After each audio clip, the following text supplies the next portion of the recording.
है ना।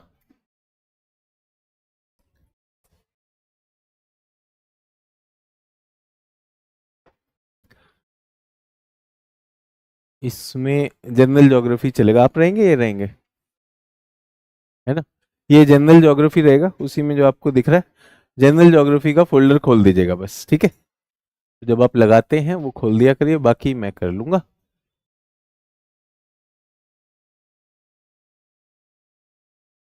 हाँ, तो आप लोग 2025 का प्रीलिम्स नहीं दे रहे, नहीं दे रहे। और हमें क्या पढ़ना है, जनरल ज्योग्राफी। अब तक तो इतना ज्योग्राफी पढ़ लिया, अब और क्या पढ़ना है, सब आ ही गया होगा। आ गया कि नहीं आ गया? तो फिर भी आप लोग आए हैं तो इसका मतलब और कुछ लेने आए कि ज्योग्राफी का और निचोड़ निकाला जाए। ये क्या हुआ, से बंद हो गया।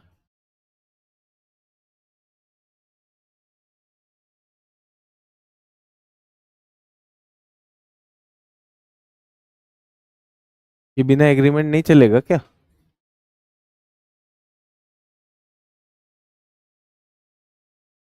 एक्सेप्ट करूं?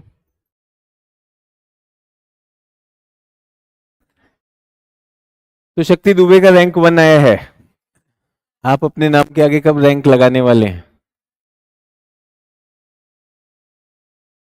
26 में लग जाएगा, क्योंकि केजीएस ने जो शुरू करना था, कर दें शुरू, स्लाइड शो में आ जाए।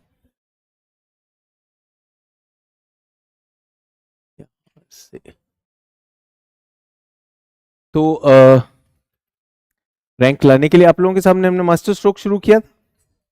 मास्टर स्ट्रोक कार्यक्रम जो मैं मेंस में करता हूँ, आपका बैच तो मॉर्निंग का था। जो इवनिंग वाले छात्र हैं, हमने एक मास्टर स्ट्रोक बैच शुरू किया था, जिसमें पिछली बार आदित्य श्रीवास्तव थे, रैंक 1 थे। इस बार उससे 32 चयन हुए हैं, मेरे ख्याल से रैंक 16 जो है वो माधव का है, रैंक शायद 21 है दिव्यांग का, और 25 है जी का। तो हर वर्ष की तरह वहां भी रैंक आए हैं, हर वर्ष की तरह बाकी जो संस्थानों में बच्चे पढ़ रहे हैं वो भी हैं। अभी स्टार्ट नहीं किया ना, या कर दिया? लाइव कर दिया, नहीं किया? मेरे से पूछ लिया करो ना, मैंने इनसे बात कर लूं, फिर उनको लगेगा कि उनसे बात नहीं हो रही। एक ही बैच है या दो हैं इसमें? नहीं तो जितने हैं उनको लगा दीजिए, हाँ लगा दीजिए, फिर ताकि सब वो रहें। तो लाइव जब तक मैं ना बोलूं तब तक वो नहीं करेंगे, उनको प्लीज़ रिक्वेस्ट कर दीजिए। मैंने रिक्वेस्ट भी किया था, क्योंकि ये इस बैच से मिले हुए बहुत समय हो गया, उन बैचेस से अलग बात होती है। तो मैं चाहता हूं कि ऑफलाइन बैच जो छात्र यहाँ पर बैठे हुए हैं, उनको ये जितनी भी चीज़ें थी उसको देखकर, कि आप लोगों के सामने चीज़ें हुई हैं, रिजल्ट्स आए हैं, आप लोग कितना प्रेरित हैं, उस चीज़ की बात हो रही है। तैयारी है या नहीं है, हो सकता है अभी ना हो सकता है अभी ना हो, लेकिन हाँ तैयारी में मेहनत लगेगी, वो सारी चीज़ें लगने वाली हैं जो इन लोगों ने की होगी। कोई यहाँ पर लिख रहा है कि सर शक्ति दुबे 5वें अटेम्प्ट में पास हुई हैं, तो 5 तक इंतजार करना है, नहीं करना है ना। तो 5 का सहारा मत ले लीजिए कि सर वो तो 5 में हुई हैं तो इसलिए हो जाएगा, तो 5 वाली बात नहीं है। अगर होगा तो आप निश्चित रूप से, मेरा हमेशा मानना है कि पहला अटेम्प्ट खूब बढ़िया से दीजिए। किन्हीं कारणों से जिन लोगों का रह जाता है, तो सेकंड अटेम्प्ट अक्सर ऐसा होता है जहां आप अपने सारे गैप्स भर लेते हैं। तीसरा, चौथा, पांचवा आपका धैर्य टेस्ट कर लेगा, और सिर्फ आप ही का नहीं करेगा, आपके परिवार का भी कर लेगा, आपके पूरे इकोसिस्टम को चेक करने वाला है वो। तो मेरा आप सबसे अनुरोध है कि 5 अटेम्प्ट का विचार ना करें। और क्योंकि आपका बैच, ये जो ऑनलाइन छात्र हैं, कई बैचेस तो अभी शुरू हुए हैं, लेकिन आपका बैच तो आउटगोइंग बैच है, आपके पास पूरा 1 वर्ष है, पूरा 1 वर्ष है कि नहीं?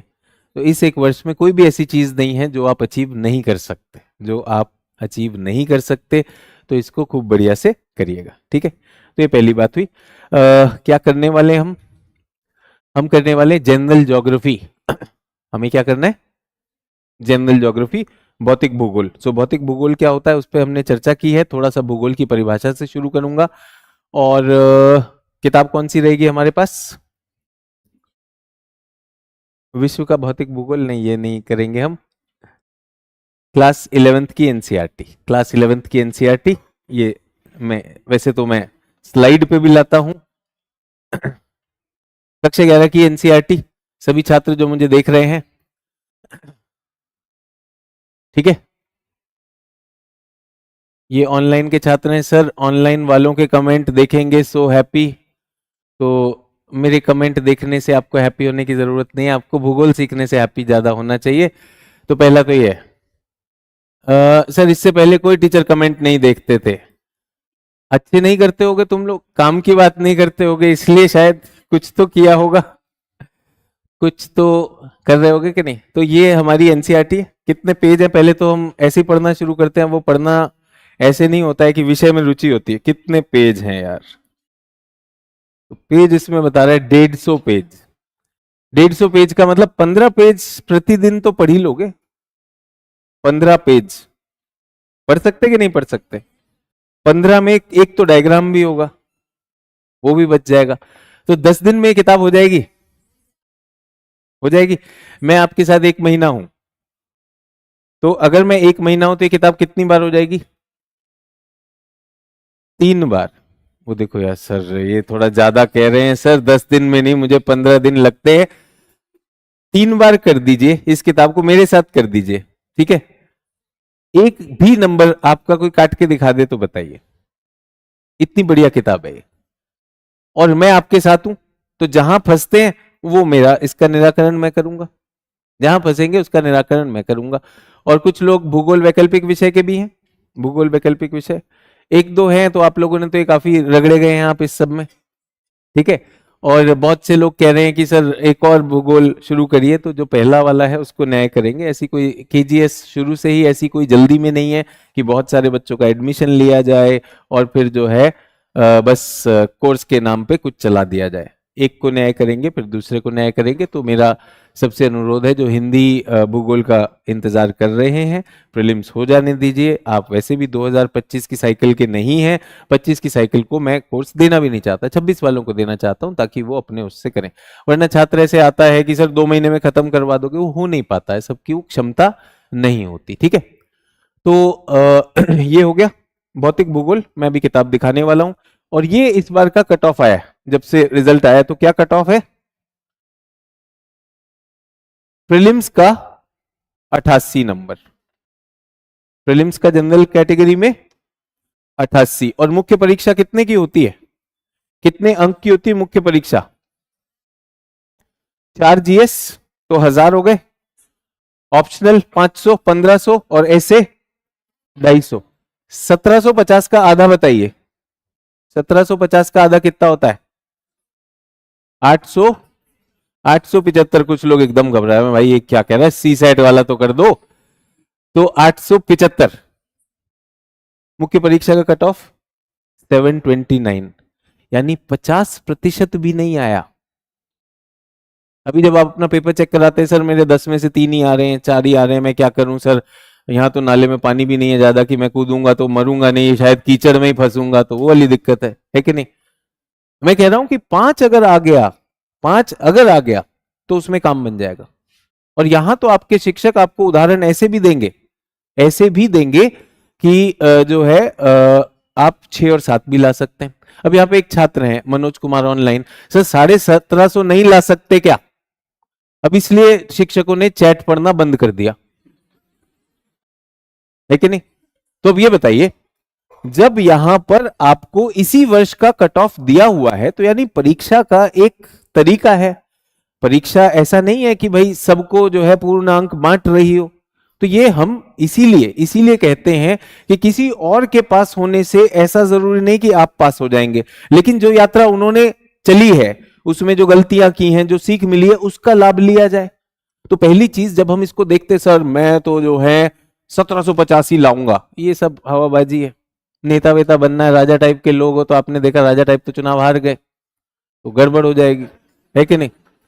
तो राजा टाइप के लोग हैं, भाई 1750 से नीचे लाए तो क्या लाए, चाचा आना नहीं है वो।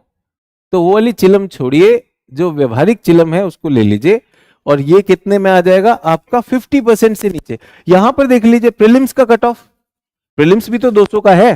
सर 200 नहीं ला सकते क्या? ले आओ, हम इंतजार कर रहे हैं, कौन रोक रहा है, ले आओ। अब वो अलग बात है कि बहुतों को पता सर ला तो सकते हैं सर, पैसा वैसा दे दिए, बस पर्चा निकल ही रहा है, बट सर उसमें भी कहा गया है कि पूरा मत ले आना नहीं तो जांच हो जाएगी। तो फिर से कह रहे हैं, ये हुआ प्रीलिम्स का कट ऑफ 50% से नीचे, मेंस का कट ऑफ भी 50% से नीचे, और इसमें कुछ हम अगर 220 अंक डाल दें इंटरव्यू में तो टॉप रैंक भी आ जाएंगे, मतलब सिलेक्शन भी होना शुरू हो जाएगा। तो बात यह है कि क्या आपने जो भी परीक्षाएं दी हैं, क्या हम 50% से नीचे ला सकते हैं कि नहीं? ऑनलाइन ऑफलाइन वाले, एक परीक्षा जो आपको 50% मांग रही है, क्या आप उसे पास कर सकते हैं? मैं तो कह रहा हूं पास नहीं, 50 ले आइए, टॉप कर जाएंगे। हो सकता है, नहीं हो सकता? तो ये आप लोगों से पूछ रहा हूं कि कितना संभव है, कितना संभव नहीं है। सर ओबीसी के लिए 50% में काम हो जाएगा क्या? ये देखो, ये ओबीसी का साथ में है। अब एक बात बताओ, जब आपका जनरल है सबसे ज्यादा है, अगर इसमें हो जाएगा तो इससे कम वाला ओबीसी का भी हो जाएगा कि नहीं हो जाएगा? हो रहा है इसमें, बट वो सवाल पूछ रहा है, तो इसमें ओबीसी वाले की गलती है या इसकी बुद्धिमत्ता में चंपकपना है? तो बेकार में किसी जाति किसी संप्रदाय वाले होकर ऐसी बेवकूफी ना करना कि सर क्या इसमें ओबीसी वालों का, इन सब का तो और भी नीचे कट ऑफ है। तो अगर इतनी भी हमें समझ नहीं होगी तो फिर हम कैसे आए सिविल सर्विसेज की तैयारी में? नेशनल हॉबी, राजा टाइप के लोग, सस्ते में मिल रहा था कोचिंग, पहुंच गए हैं। सर हम ओबीसी हैं, सर क्या हमारा इतने में हो जाएगा? चचा हो जाएगा, और इसमें कोई दिक्कत नहीं है। बट बात यह है कि वो आसानी से आपको 50% नहीं देंगे, आपको 50% नहीं देंगे। सभी ऑनलाइन स्टूडेंट, ऑफलाइन स्टूडेंट इस बात को क्लियर मान लें, आपको आसानी से 50% नहीं देंगे।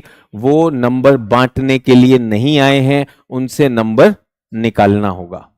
तो नंबर कैसे निकाला जाए आपसे पूछ रहा हूं, अभी क्लास शुरू करने से पहले कैसे निकाला जाए?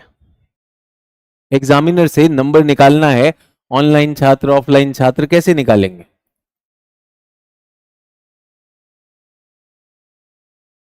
तो आप लोगों को याद है वो उत्तर जो हम लिखते हैं, विश्व के मरुस्थल 20 डिग्री पश्चिमी तट पे क्यों होते हैं? पहला उत्तर जो हम लिखते हैं उसमें केवल जानकारी डालते हैं। क्या डालते हैं? बिल्कुल सिर्फ जानकारी डालते हैं। जानकारी में वो कितना देता है? 4 से 5 देता है। तो जितने भी बच्चे किताबों को रट के चले जा रहे हैं, जो नोट्स को रट के चले जा रहे हैं, वो वहां पर आ जाते हैं जो 5 पे रुक रहे हैं। तो जो प्रश्न पूछा गया, तो प्रश्न में जो जानकारी है जो हमारी लेफ्ट ब्रेन से आती है वो तो देनी ही देनी है। अगर वो हटा दिया तो आप डिस्क्वालीफाई हो गए। ठीक है, एक अंकित कुमार कह रहा है सर अच्छे आंसर से होता है। चचा उसे ही पूछ रहे अच्छा क्या होता है? इतना ज्यादा गहरा उत्तर दे दोगे तो मास्टर के सीने में खंजर घोंप देंगे, और फिर उसको ये समझ में आ जाएगा कि चंपक है, फिर वो कितना देगा? 3 दे देगा। फिर हम क्या कहते हैं?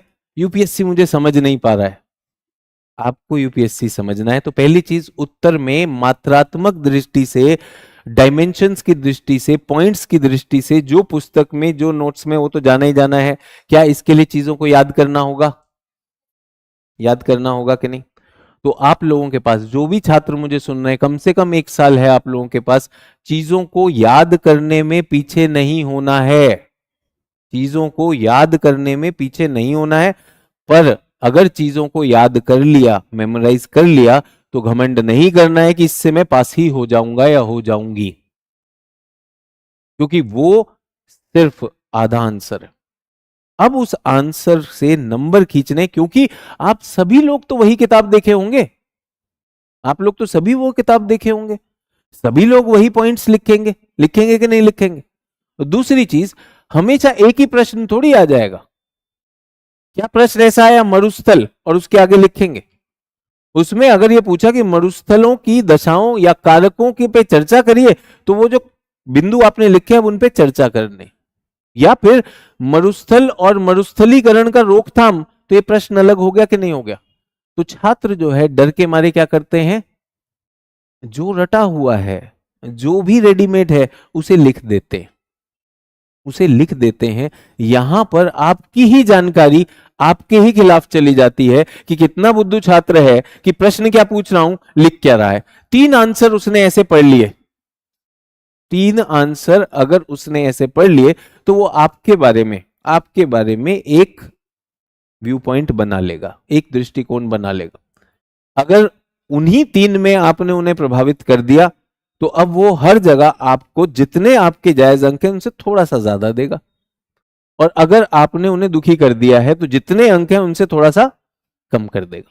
यही काम होने वाला है। ठीक है सर, जो क्वेश्चन नहीं आता है उसको छोड़ सकते हैं प्री और मेंस में ना, तुम करके दिखाओ जब नहीं आता तो।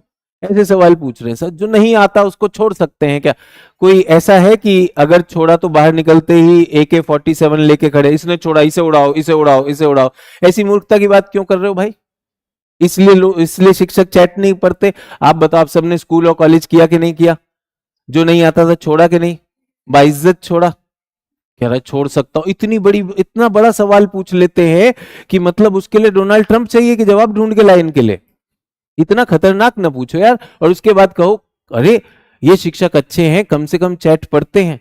भाई इसलिए इन्हीं फालतू कमेंट्स की वजह से शिक्षकों ने आपके चैट पढ़ने बंद कर दिए। आपकी ही सहायता के लिए जो चैट बनी वो गलत हो जाती है, और आप जो सोचते हैं कि ये इंप्रेस हो गई आपका प्रश्न सुनकर या उसके दिल तक पहुंचा मेरा प्रश्न, उसकी जूती तक नहीं पहुंचा है।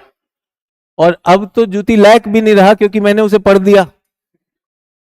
तो अब बताओ, और सबसे बड़ी बात, जिसे तुम सोच रहे थे उस तक पहुंचा और उसकी जूती वो तो उसका जूता था।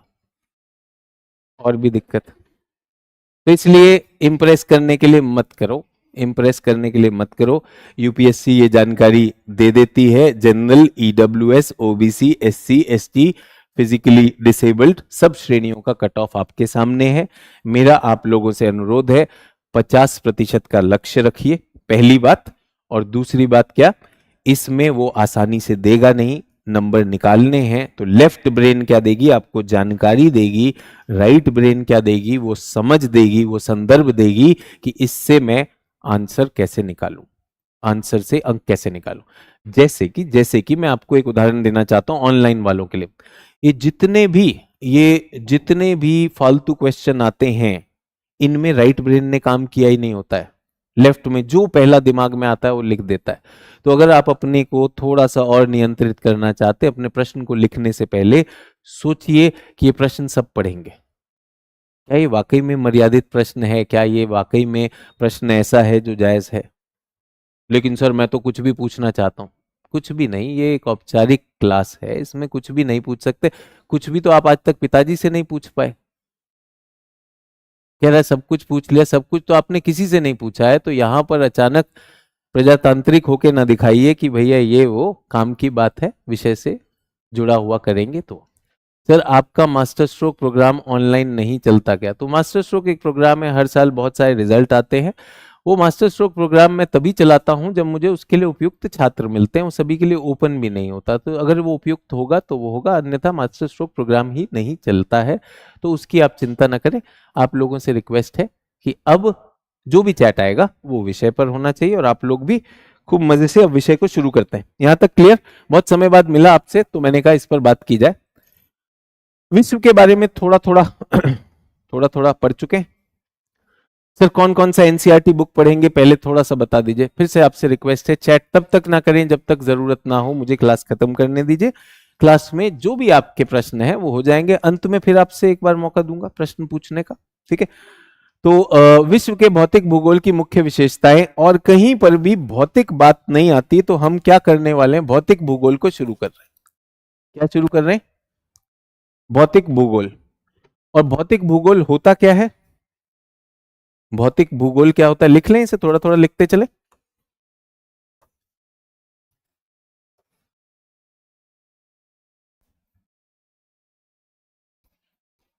भौतिक भूगोल ये अब आधारभूत कक्षाएं नहीं है, मेन कोर्स चल रहा है तो उसकी बात हम कर रहे हैं। भौतिक भूगोल दो नाम से मिलेगा ये आपको अंग्रेजी में, फिजिकल ज्योग्राफी या जनरल ज्योग्राफी। ठीक है। भौतिक भूगोल, फिजिकल ज्योग्राफी या जनरल ज्योग्राफी, इसी को भूगोल कहते हैं। इसके अलावा कुछ और भूगोल नहीं है। जो जिसे हम विश्व भूगोल कहते हैं या हम भारत का भूगोल कहते हैं, वो है भौतिक भूगोल को विश्व पे लगाना, भौतिक भूगोल को भारत पे लगाना। ठीक है, इसी को भूगोल कहते हैं। इसमें भूगोल के सारे सिद्धांत आते हैं। मैं आपको भूगोल के सारे सिद्धांत यहां बताने वाला हूं। भूगोल के सारे सिद्धांत जो है ये यहां पर बताए जाएंगे। उनके उदाहरण जो होंगे, उनके उदाहरण मैं विश्व व भारत दोनों से लूंगा। तो इससे क्या होगा, हमारा विश्व भूगोल और भारत भूगोल में भी जहां इनका कनेक्शन होगा वो आपको क्लास में ही दिखने लगेगा। लेकिन जब मैं उदाहरण दूंगा और वो उदाहरण आपके सामने लंबा रहे, आपकी समझ में भी आए, उसके लिए मुझे एक एटलस चाहिए होगी। क्या आप एटलस रख सकते हैं क्लास में? और हमने कहा कि एटलस कोई भी हो सकती है, ओरिएंट ब्लैक स्वान हो सकती है, ऑक्सफर्ड हो सकती है, केजीएस की भी एटलस हो सकती है। लेकिन जैसा कि हमने कहा उसमें कुछ चीजें मिसिंग है। अभी जैसे हम देखेंगे कि जलवायु वाला भाग और जो हमारे जैव विविधता और पादप और मृदा वाला है वो थोड़ा सा कम हो जाता है। तो मैं नहीं चाहता कि हमारी एटलस में कोई कमी की वजह से हम उसे मिक्स करें। ठीक है, डन। तो ये हुआ हमारा फिजिकल या जनरल ज्योग्राफी, भूगोल के सिद्धांत। अब भौतिक भूगोल होता क्या है? भौतिक भूगोल होता है जो मैं हमेशा परिभाषा से कहता हूं, पृथ्वी की सतह का अध्ययन। पृथ्वी की सतह ठोस है। ठोस में कौन सा आता है? स्थल मंडल। स्थल मंडल क्या है, उससे जुड़े सारे सिद्धांत मुझे आपको करवाने। ठीक है, उसके बाद ठोस के बाद हम तरल में आते हैं। तरल में, तो तरल में हमारे पास एक तो वायु आ जाएगा। वायुमंडल के सारे सिद्धांत मैं आपको कराऊंगा। उसी में तरल में जल मंडल भी आएगा। जल मंडल के भी सिद्धांत मैं कराऊंगा। और उसके बाद ठोस और तरल के बाद जीवित और निर्जीव की जब बात होती है तो एक जैविक पार्ट भी है जिसको हम कहते हैं जैव मंडल या जीवित मंडल। ठीक है, ये और केवल ये और केवल ये हम इसमें पढ़ने वाले। देखने में बहुत सरल लगता है, सिर्फ यही करना है और कुछ भी नहीं करना। स्थल मंडल में हम क्या करेंगे? हम देखेंगे कि बड़ी चीजें, महाद्वीप, महासागर कैसे बने, सारे महाद्वीप कैसे बने, महासागर कैसे बने, फिर इनके अंदर जो प्रक्रियाएं होती हैं। तो इन महाद्वीपों पर पर्वत, पठार, मैदान, जिनको क्या कहते हैं? स्थल आकृति। इन पर जो स्थल की आकृति बनी, पर्वत बना, पठार बना, मैदान बना, क्यों बना, कैसे बना, वो सारे सिद्धांत देखेंगे, उदाहरण के साथ देखेंगे। उसके बाद इनमें कुछ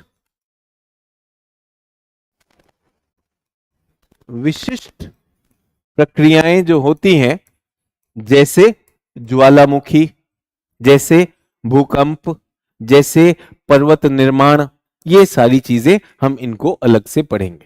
तो पहले दिन आपको परिचय दे रहा हूं, हम क्या करने वाले हैं वो सारी चीज करेंगे।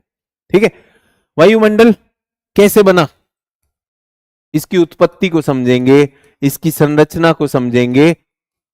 ये कैसे बना, वायुमंडल कैसे बना, सारे सिद्धांतों को हम देखेंगे।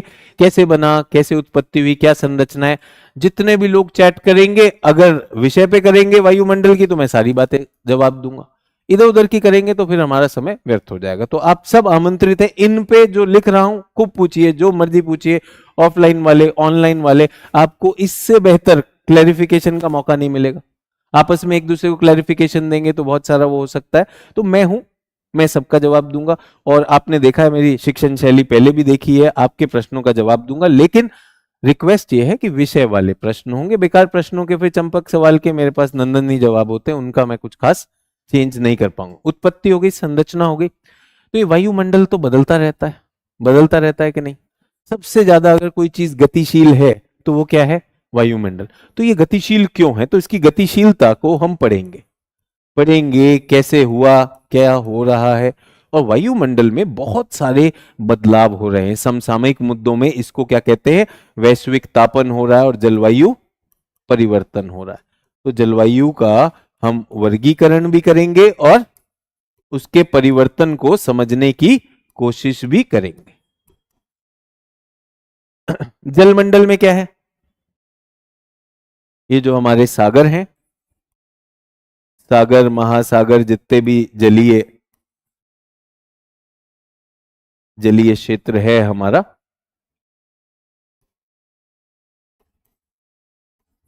या जलाशय हैं, ये कैसे इनकी उत्पत्ति हुई। ठीक है, इनके अंदर भी क्या कोई स्थलाकृति होती है, उस स्थलाकृति को भी पढ़ेंगे। क्या सागरों में संसाधन है, संसाधनों की बात करेंगे, इनके अंदर क्या बहुत सारे संसाधन है और मानव इनका क्या उपयोग कर रहा है उस पर भी बात करेंगे। जैव मंडल में वैसे तो आपको पर्यावरण में ज्यादा पढ़ाया जाता है, लेकिन मैं विश्व के बायोम्स आपके साथ करूंगा, विश्व के बायोम।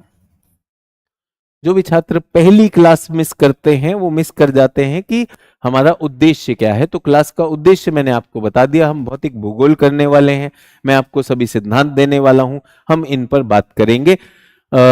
एक एक करके ये सारी चीज होगी, इसमें प्रीलिम्स भी कवर होगा और मेंस भी कवर होगा, और सिद्धांत ऐसे होंगे कि जिनकी समझ के साथ आप कई प्रश्नों के उत्तर अपनी समझ में दे पाएंगे। ठीक है,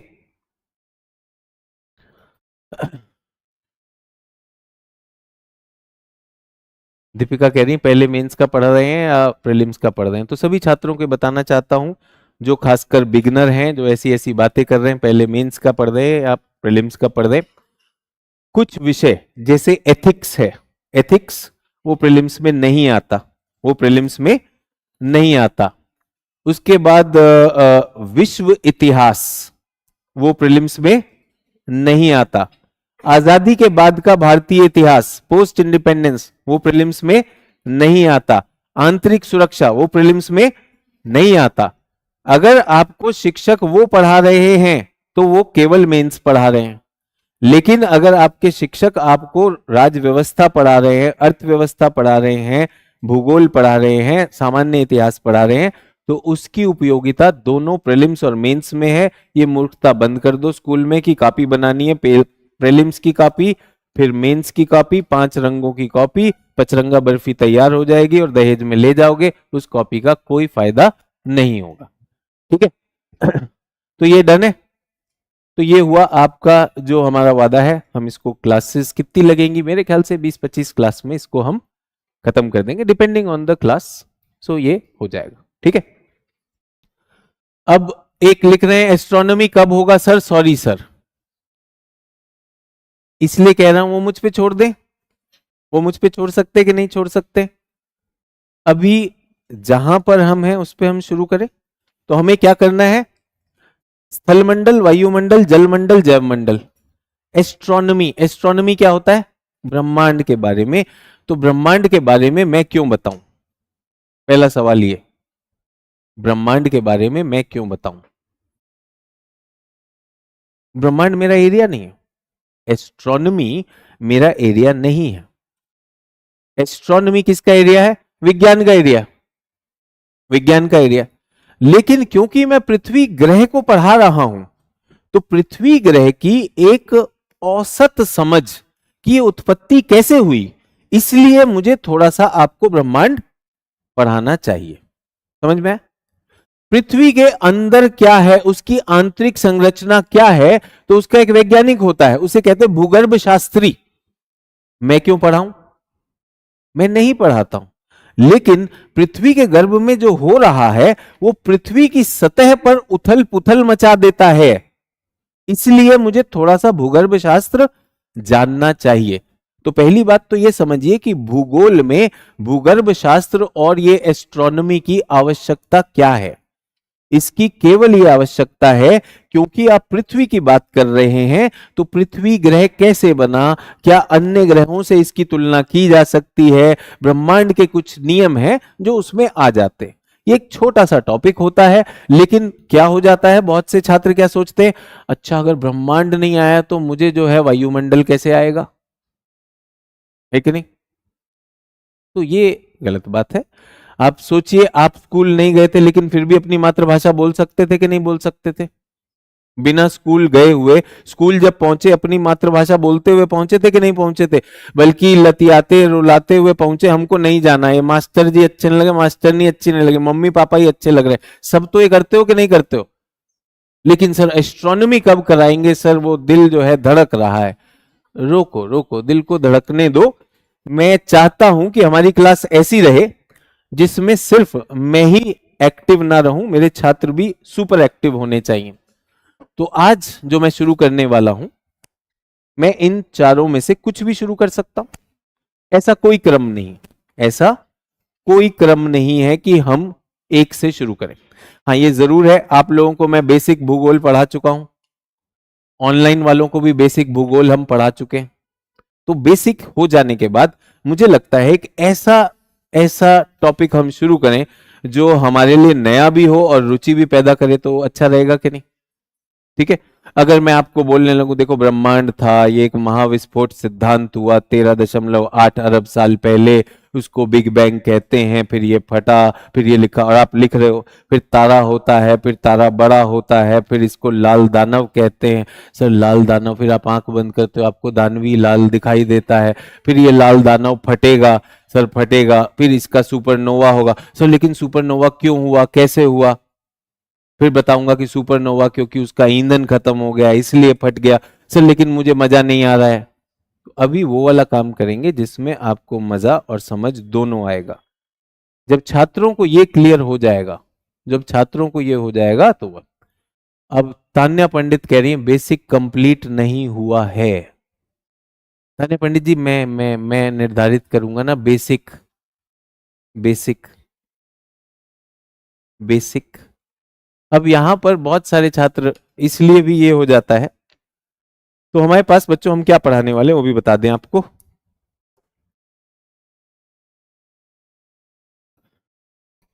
भूगोल के सिद्धांत, इसको क्या कहते हैं? भौतिक भूगोल। ठीक है, सिर्फ यही है। मैंने कहा यही भूगोल है, भूगोल यहां खत्म हो जाता है। लेकिन हमने सुना है विश्व भूगोल। विश्व भूगोल क्या होता है? वन को विश्व में देखें।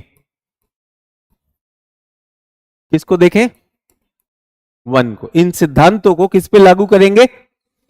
विश्व पे। तो हमने कहा कि हम आपको केजीएस में दूसरी चीज ये पढ़ाएंगे, और तीसरी चीज क्या होगी? भारत भूगोल। ये क्या होता है? ये भी कुछ नहीं होता है, ये होता है वन को भारत में देखें। ठीक है, उसके बाद ये आ गया 3।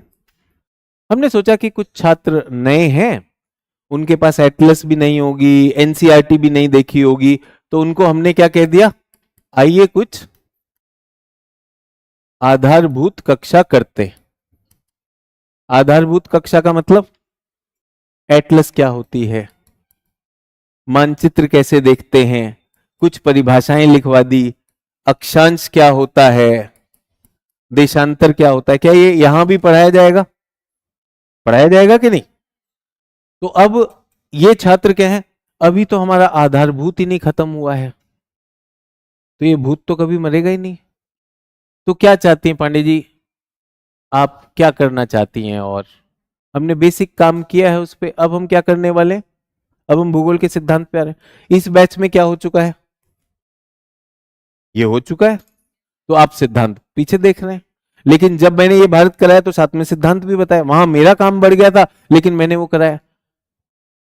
तो ये समझिए कि अब आपको, अभी तक बहुत से लोगों ने एटलस ही नहीं खरीदी थी, अभी तक तो बहुत से लोगों ने एटलस नहीं खरीदी, वो सारी चीजें आ गई। अब हम सिद्धांत करने वाले हैं, तो ये मूर्खता करना बंद करिए। बाकी लोग भी चैट पढ़ते हैं, आपके शिक्षक भी चैट पढ़ते हैं, ऐसा मत करिए कि आप लोगों के चैट जहां वाकई में जरूरी हो वो पढ़ना शिक्षक बंद कर दें।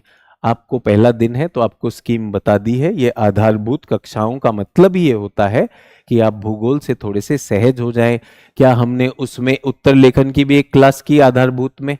तो यहाँ पर भी आपके साथ भी हो चुकी है, इन लोगों को उत्तर कैसे लिखा जाता है, किताब कैसे पढ़ी जाती है, वही आधारभूत होता है।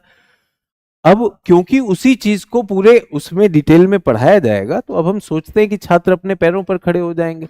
लेकिन ये क्या कर रहे हैं, ये नोट्स बना रहे हैं, लाल किताब, हरी किताब, पीली किताब, तो बंद कर दें। तो कौन सा वाला ले जो सबसे चैलेंजिंग हो, स्थल, वायु, जल या जैव? आपकी जल्दी से बताएंगे। स्थल, जल, वायु। स्थल, सारी जिंदगी स्थल ही देखा है तुमने? अच्छा एक बात बताओ, स्थल में क्या चैलेंज है? प्लेट टेक्टोनिक्स पता है ना आपको? प्लेटें आती हैं, टकराती हैं। पर्वत निर्माण पता है ना, वलित पर्वत होता है। मैं तो ऑफलाइन बच्चों से बात कर रहा हूं। सर स्थल बता दीजिए। भूकंप पता है ना, जब वो दरार पड़ती है ऊर्जा निकलती है। भारत तक का भूकंप देख चुके। सर स्थल बता दीजिए। अगर इनसे पूछा जाए वे शादी कैसे करना चाहते हो, एकदम शानदार, कैसी होगी? सर वो सब लोग को बुला दीजिए और जो है आलू पूड़ी रखवा दीजिएगा, मीठा में गुलाब जामुन, घोड़ा मिल जाए तो बढ़िया, नहीं तो पैदल ही चल दूंगा। अबे बढ़िया चलने वाला था, ऐसा था कि भाई मेरी शादी किसी तरह करवा दीजिए? बताओ। तो स्थल तो सभी लोग देखते हैं, आप लोगों ने देखा ही नहीं है, उसके अलावा कौन सा नहीं देखा है ये बताओ?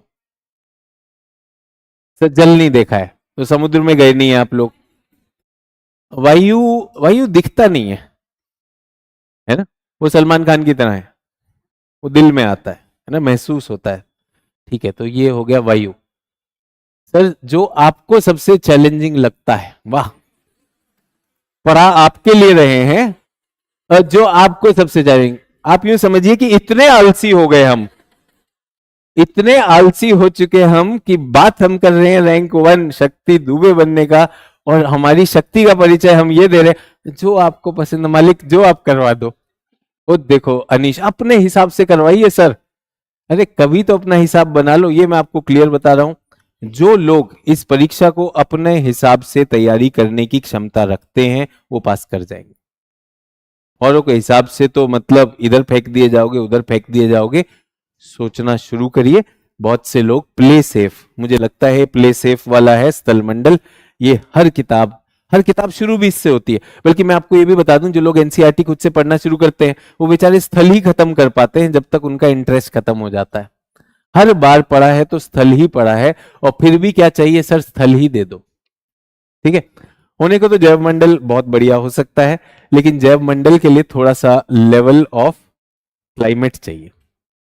जैव मंडल पे मैं आ नहीं सकता क्योंकि आपको उसमें थोड़ा जलवायु की समझ होनी चाहिए।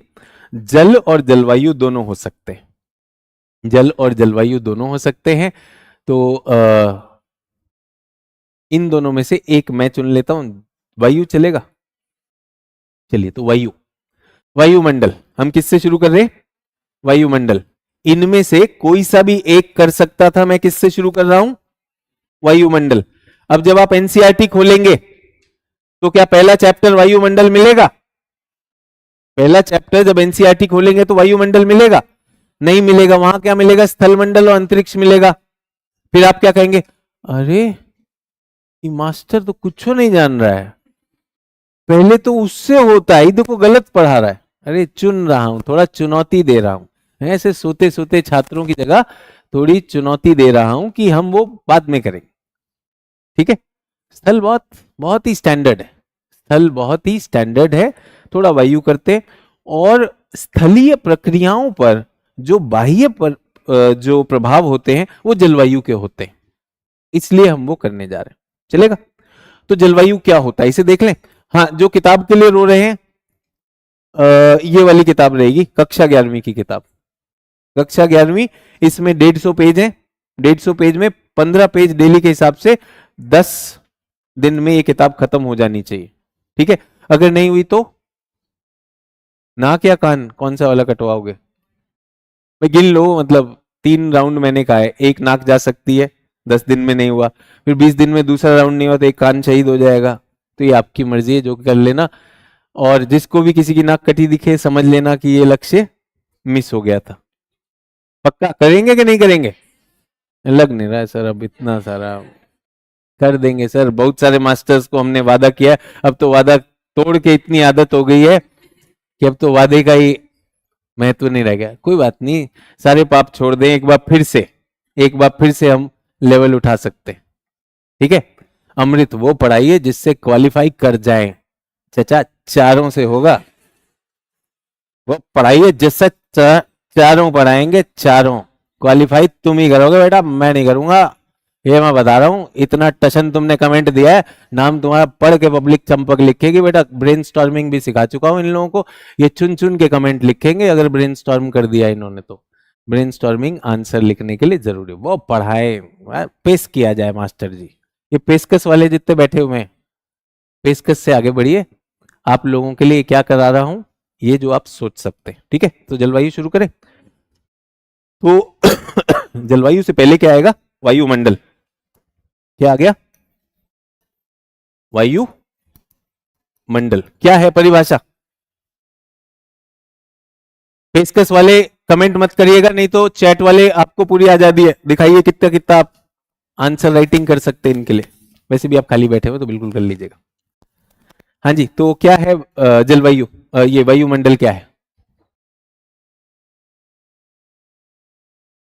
कह रहा पता नहीं यार, क्या बात कर रहे हो, कब से पैदा हुए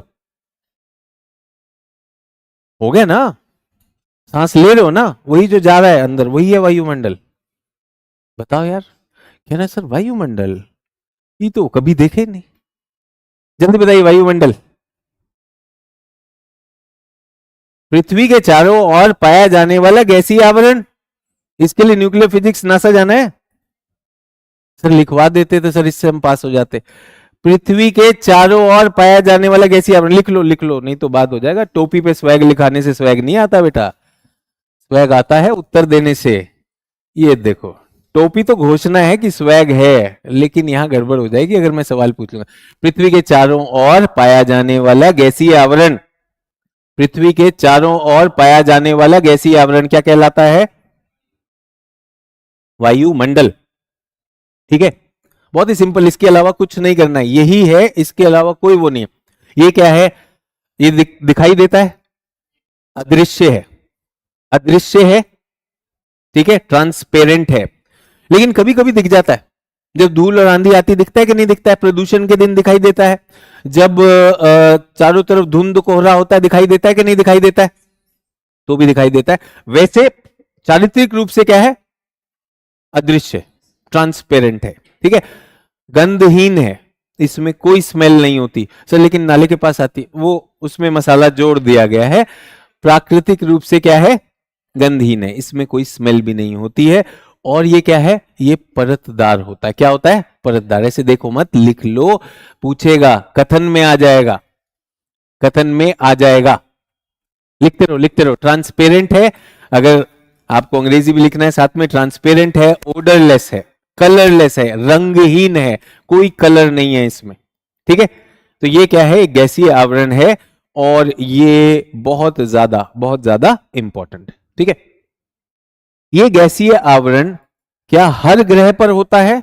ये जो किसी छात्रा ने पूछा सर एस्ट्रोनॉमी कब पढ़ाओगे, वहां पर इसका जवाब भी आएगा, बट प्रश्न तो उठा लें, है कि नहीं? तो लिखिएगा, पृथ्वी ग्रह पर, पृथ्वी ग्रह पर एक स्थायी वायुमंडल है। पृथ्वी ग्रह पर एक स्थायी वायुमंडल है,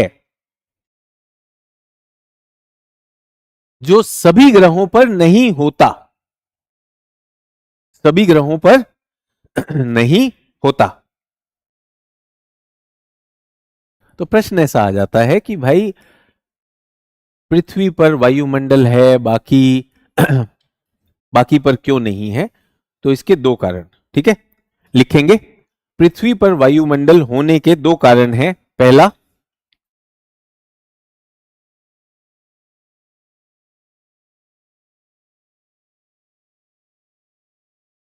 पृथ्वी का गुरुत्व बल, पहला कारण क्या है? पृथ्वी का गुरुत्व बल। तो आपके पास गुरुत्व बल होगा तो आप क्या करेंगे? उन गैसों को अपने पास पकड़ के रखेंगे। बट वो तो सर गुरुत्व बल तो सभी ग्रहों के पास होता है, तो इसलिए दूसरा भी कारण है। दूसरा कारण क्या है? सौर पवन। सौर पवन जिसको अंग्रेजी में कहते हैं सोलर विंड, सौर पवन से, सौर पवन से सुरक्षा, सौर पवन से सुरक्षा, दोनों चीजें समझाऊंगा कि क्या होते हैं, कैसे होते हैं। अभी पहले हमने देखा कि वायुमंडल क्या है, बाकी ग्रहों पर नहीं है, हमारे पास है, इन दो कारणों से है।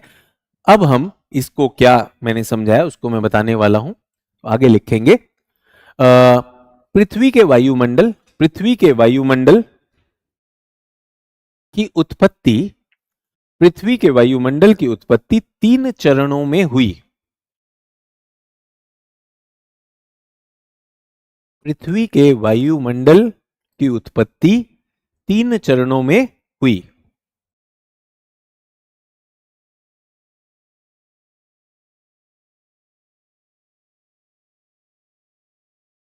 पहला चरण, पहला चरण, फर्स्ट, इस वायुमंडल को प्रारंभिक वायुमंडल कहा जाता है। इस वायुमंडल को प्रारंभिक वायुमंडल कहा जाता है। इसमें हाइड्रोजन और हीलियम की प्रधानता थी। इस वायुमंडल में हाइड्रोजन और हीलियम की प्रधानता थी।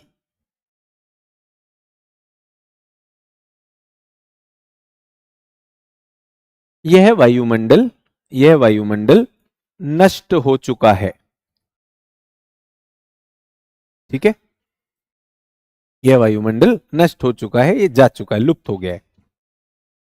सब समझाऊंगा, पहले लिख लेते हैं वरना फिर आपका ध्यान थोड़ा लिखने में रहता है, फिर वो रहता है। दूसरा बिंदु, दूसरा बिंदु लिखेंगे, दूसरा चरण। ठीक है,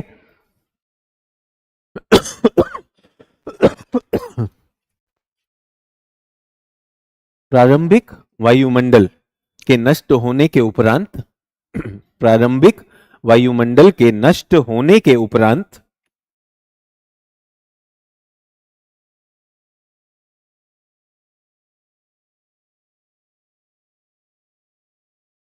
गैसीय उत्सर्जन, गैसीय उत्सर्जन,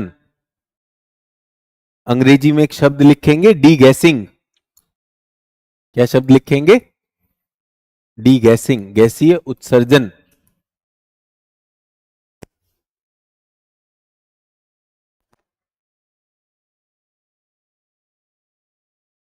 के कारण, के कारण इस वायुमंडल की संरचना हुई। इस वायुमंडल की उत्पत्ति हुई, संरचना मत लिखना, इस वायुमंडल की उत्पत्ति हुई। इसमें, इसमें मीथेन, हिंदी में लिखना चाहे हिंदी में मीथेन लिख लीजिए, जो केमिस्ट्री थोड़ी जानते हैं, मीथेन, कार्बन डाइऑक्साइड,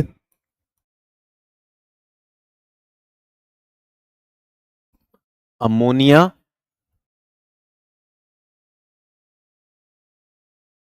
जलवाष्प इत्यादि।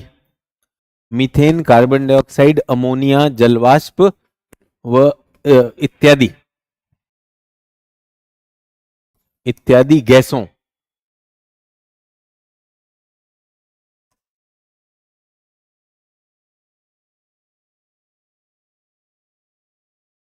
से बनी। ये कौन सा हो गया हमारा? द्वितीयक। प्रारंभिक हो गया पहला चरण, दूसरा चरण। तीसरा चरण लिखेंगे वर्तमान वायुमंडलीय, वर्तमान वायुमंडलीय दशा एवं संरचना। वर्तमान वायुमंडलीय दशा एवं संरचना द्वितीयक चरण के जलवायु द्वितीयक चरण के जलवायु की परिवर्तनशीलता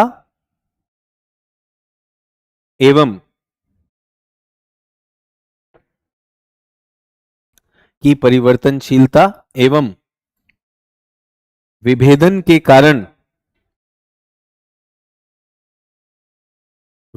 के कारण हुई।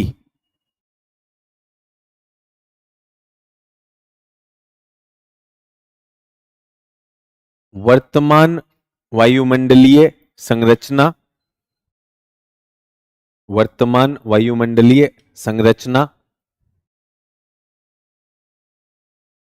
को दो घटकों में डाला जाता है।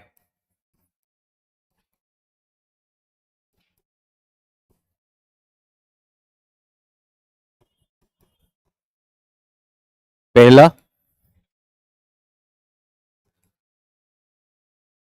स्थायी संरचना,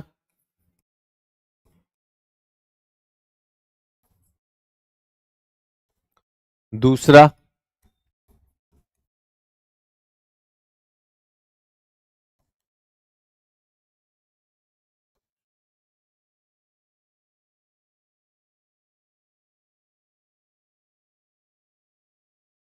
ठीक है।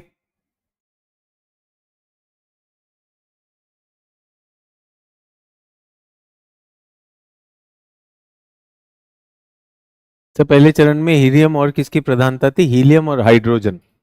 पहले में क्या था? हीलियम और हाइड्रोजन। दूसरे में मीथेन, कार्बन डाइऑक्साइड। ठीक है, डन। अब स्थायी संरचना जिसको हम कहते हैं कांस्टेंट या स्थिर जो संरचना है, जो बदलती नहीं है, इसमें कौन सी गैस आती है? नाइट्रोजन 78%, ऑक्सीजन 21%, और क्या है? कार्बन डाइऑक्साइड से पहले और कुछ बड़ा है, आर्गन, AR। जो लोग ये नहीं जानते इसको क्या कहते हैं?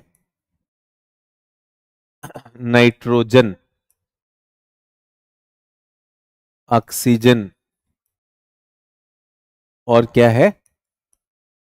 आर्गन। आर्गन हो गई 0.9%। उसके बाद कार्बन डाइऑक्साइड 0.04 हो गई, अब तो 0.04। तो ये कितना हो गया? 99.94 तो इनमें चलेगी, प्लस अदर्स, अन्य।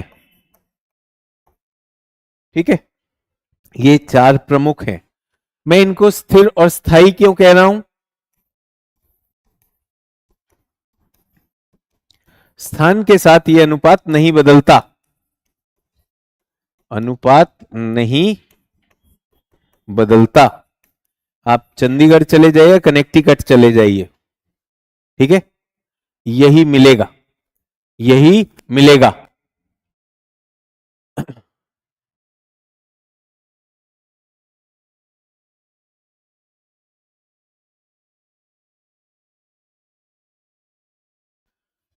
तो एक छात्र हैं, जिस भी बैच के हैं, मैं इस चैट को पढ़ देना चाहता हूं। सर प्लीज, मैं आपसे हाथ जोड़कर कह रहा हूं, प्लीज हमें बेसिक पढ़ा दो।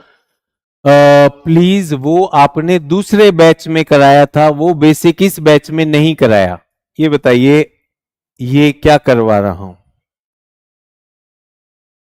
इसे ही बेसिक कहते हैं कि नहीं कहते हैं? इससे बेसिक और क्या होगा?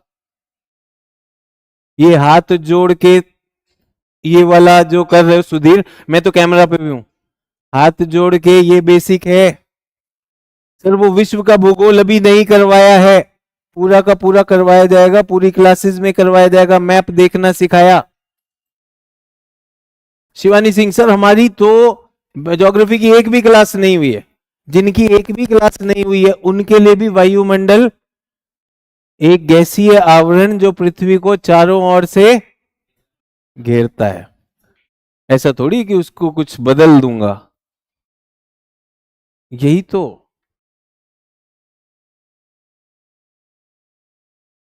सर हमें शुरू से पढ़ाइए सर, शुरू से पढ़ा रहे हैं,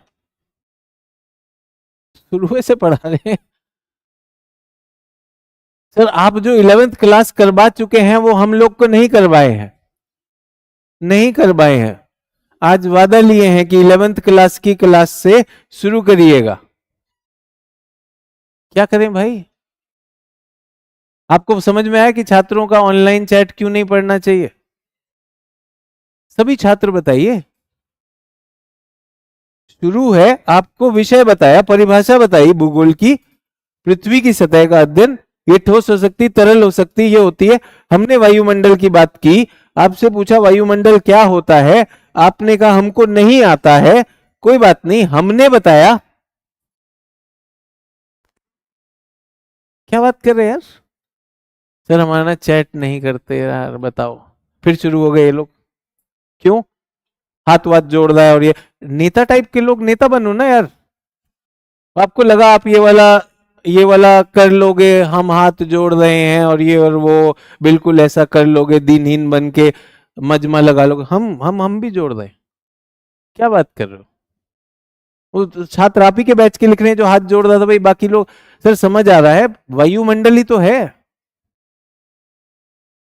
ये वाला जो खेल बनाते हैं, आप सोचिए तो सही, शिक्षा का मजाक बनता है कि जब आपको शिक्षक जो बात करवा रहे हैं वो ना करके, सर हम हाथ जोड़ रहे हैं। अरे इतना दुखियारा, क्या मतलब? ऐसा लग रहा है कि गोरों की सरकार जो लगान वसूल करने आई है, हम हाथ जोड़ रहे हैं, इस बार फसल एकदम बर्बाद हो चुका है। पढ़ने आए हो क्या है भैया भाई?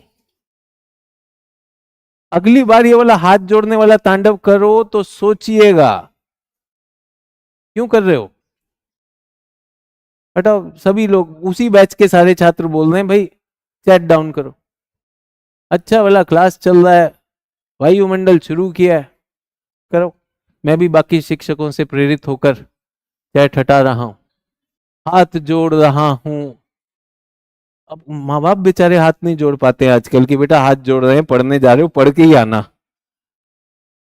ठीक है? सारे हटा दो, सारे चैट हटाओ। बेकार में अच्छा वाला चल रहा था। तो किससे बने बच्चों? Nitrogen, oxygen, argon, carbon dioxide और अन्य। परिवर्तनशील, और ये किसको हमने कहा? स्थिर और स्थायी का मतलब क्या है? जो समय और काल के साथ बदलेगी नहीं, जो समय और काल के साथ बदलेगी नहीं। ऐसा नहीं कि दिसंबर और मार्च में दिल्ली की जलवायु में ये गैसें बदल जाएंगी, बट दिल्ली की जलवायु में एक चीज बदल जाती है दिसंबर और मार्च में। दिसंबर में दिल्ली बहुत ज्यादा प्रदूषित होती कि नहीं होती है?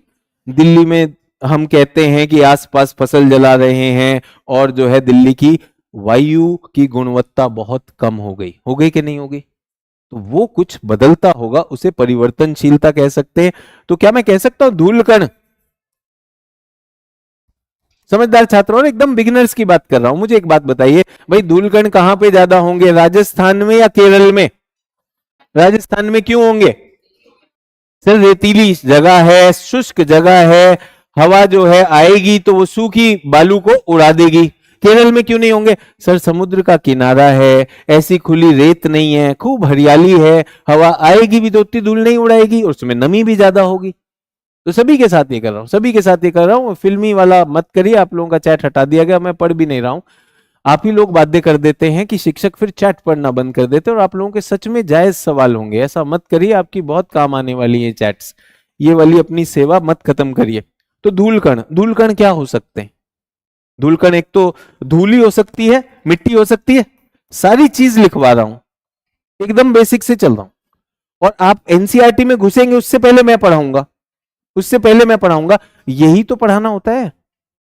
मिट्टी, मिट्टी के कण, उसके बाद राख भी हो सकती है, हवा में राख होती है कि नहीं होती है? तो मिट्टी हो सकती है, राख हो सकती है, और क्या हो सकता है? सस्पेंडेड पार्टिकुलेट मैटर सुना आपने? एसपीएम कहते हैं इसको, एसपीएम। सर ये नहीं सुना हमने। तो कुछ ऐसे ऐसे सूक्ष्म कण जो हवा में तैरते रहते हैं, तैरने को क्या कहता है? सस्पेंडेड। पार्टिकुलेट मतलब पार्टिकल्स, मैटर। ऐसा पदार्थ जो हवा में हल्का होने की वजह से तैरता है उसको क्या कहते हैं? Suspended particulate matter. इनका आकार बहुत ही कम होता है, कुछ 10 माइक्रोमीटर के साइज के होते हैं, उसको कहते हैं एसपीएम 10। वो अगर हवा में है तो हवा में तैरते रहेंगे। आपने कई बार देखा होगा कि धूप की एक किरण आ रही, धूप की किरण आ रही, उसमें आपने धूल तैरती देखी है, वो एसपीएम होता है, एसपीएम होता है।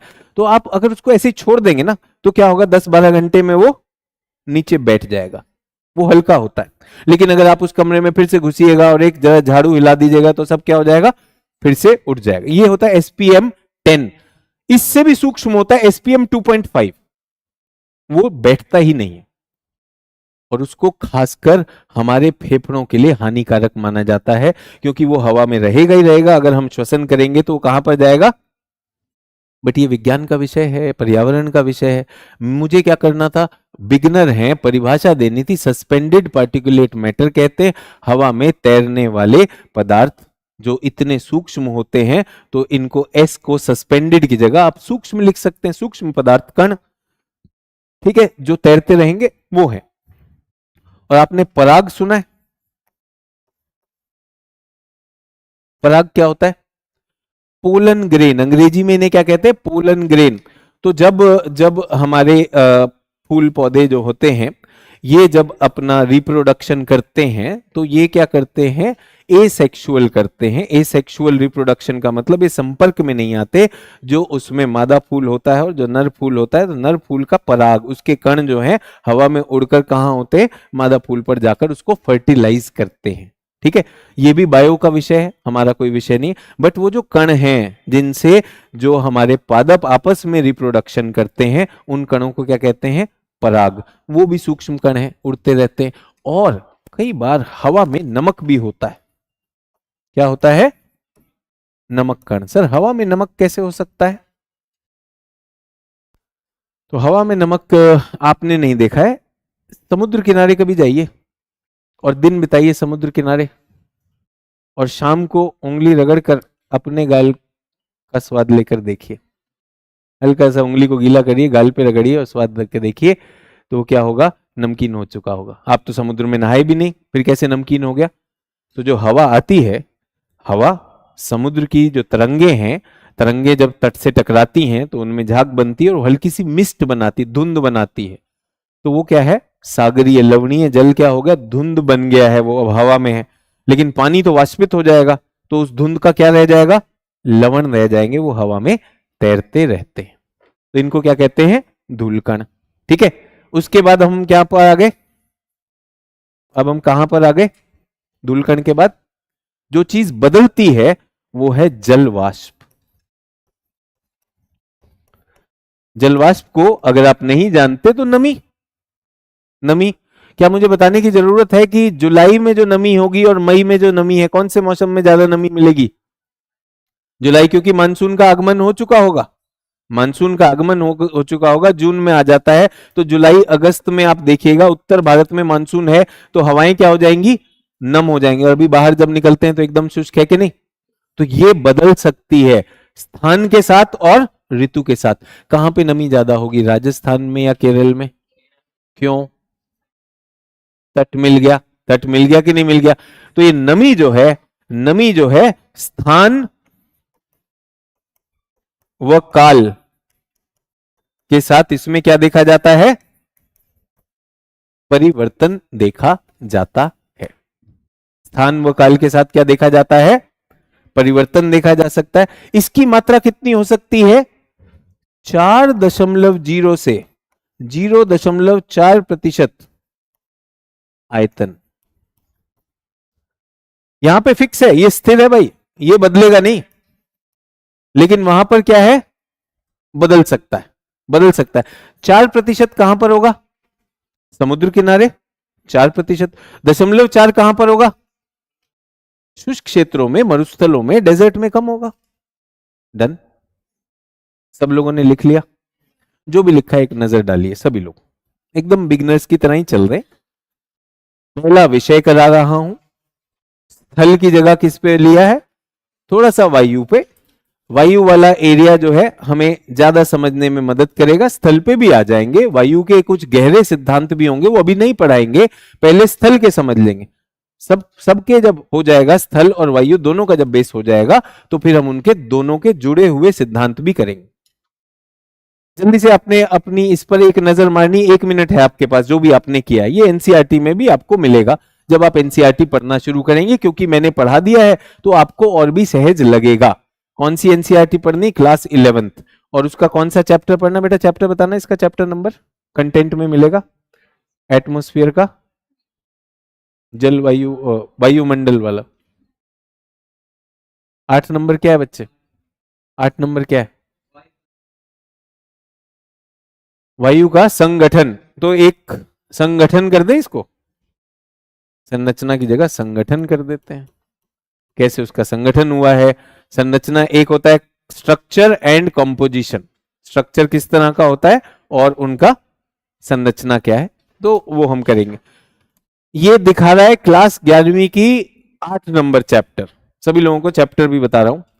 अब फिर से बताना चाहता हूं, कुछ एनसीईआरटी जो उनका संशोधन हुआ है तो उनके चैप्टर नंबर ऊपर नीचे हो गए। तो अब अचानक सचिन सर ने कहा है, लक्ष्मण रेखा खींच के गए हैं, भैया यही चैप्टर होना चाहिए, तो क्या होगा? वायुमंडल का संगठन और संरचना। वायुमंडल कैसे गठित है और उसमें क्या संरचना है, वो हम बात करेंगे। ठीक है, सबने देख लिया है? अब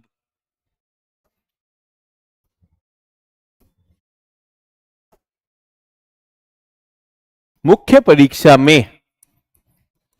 परीक्षा में अगर प्रश्न आता है वायुमंडल की उत्पत्ति व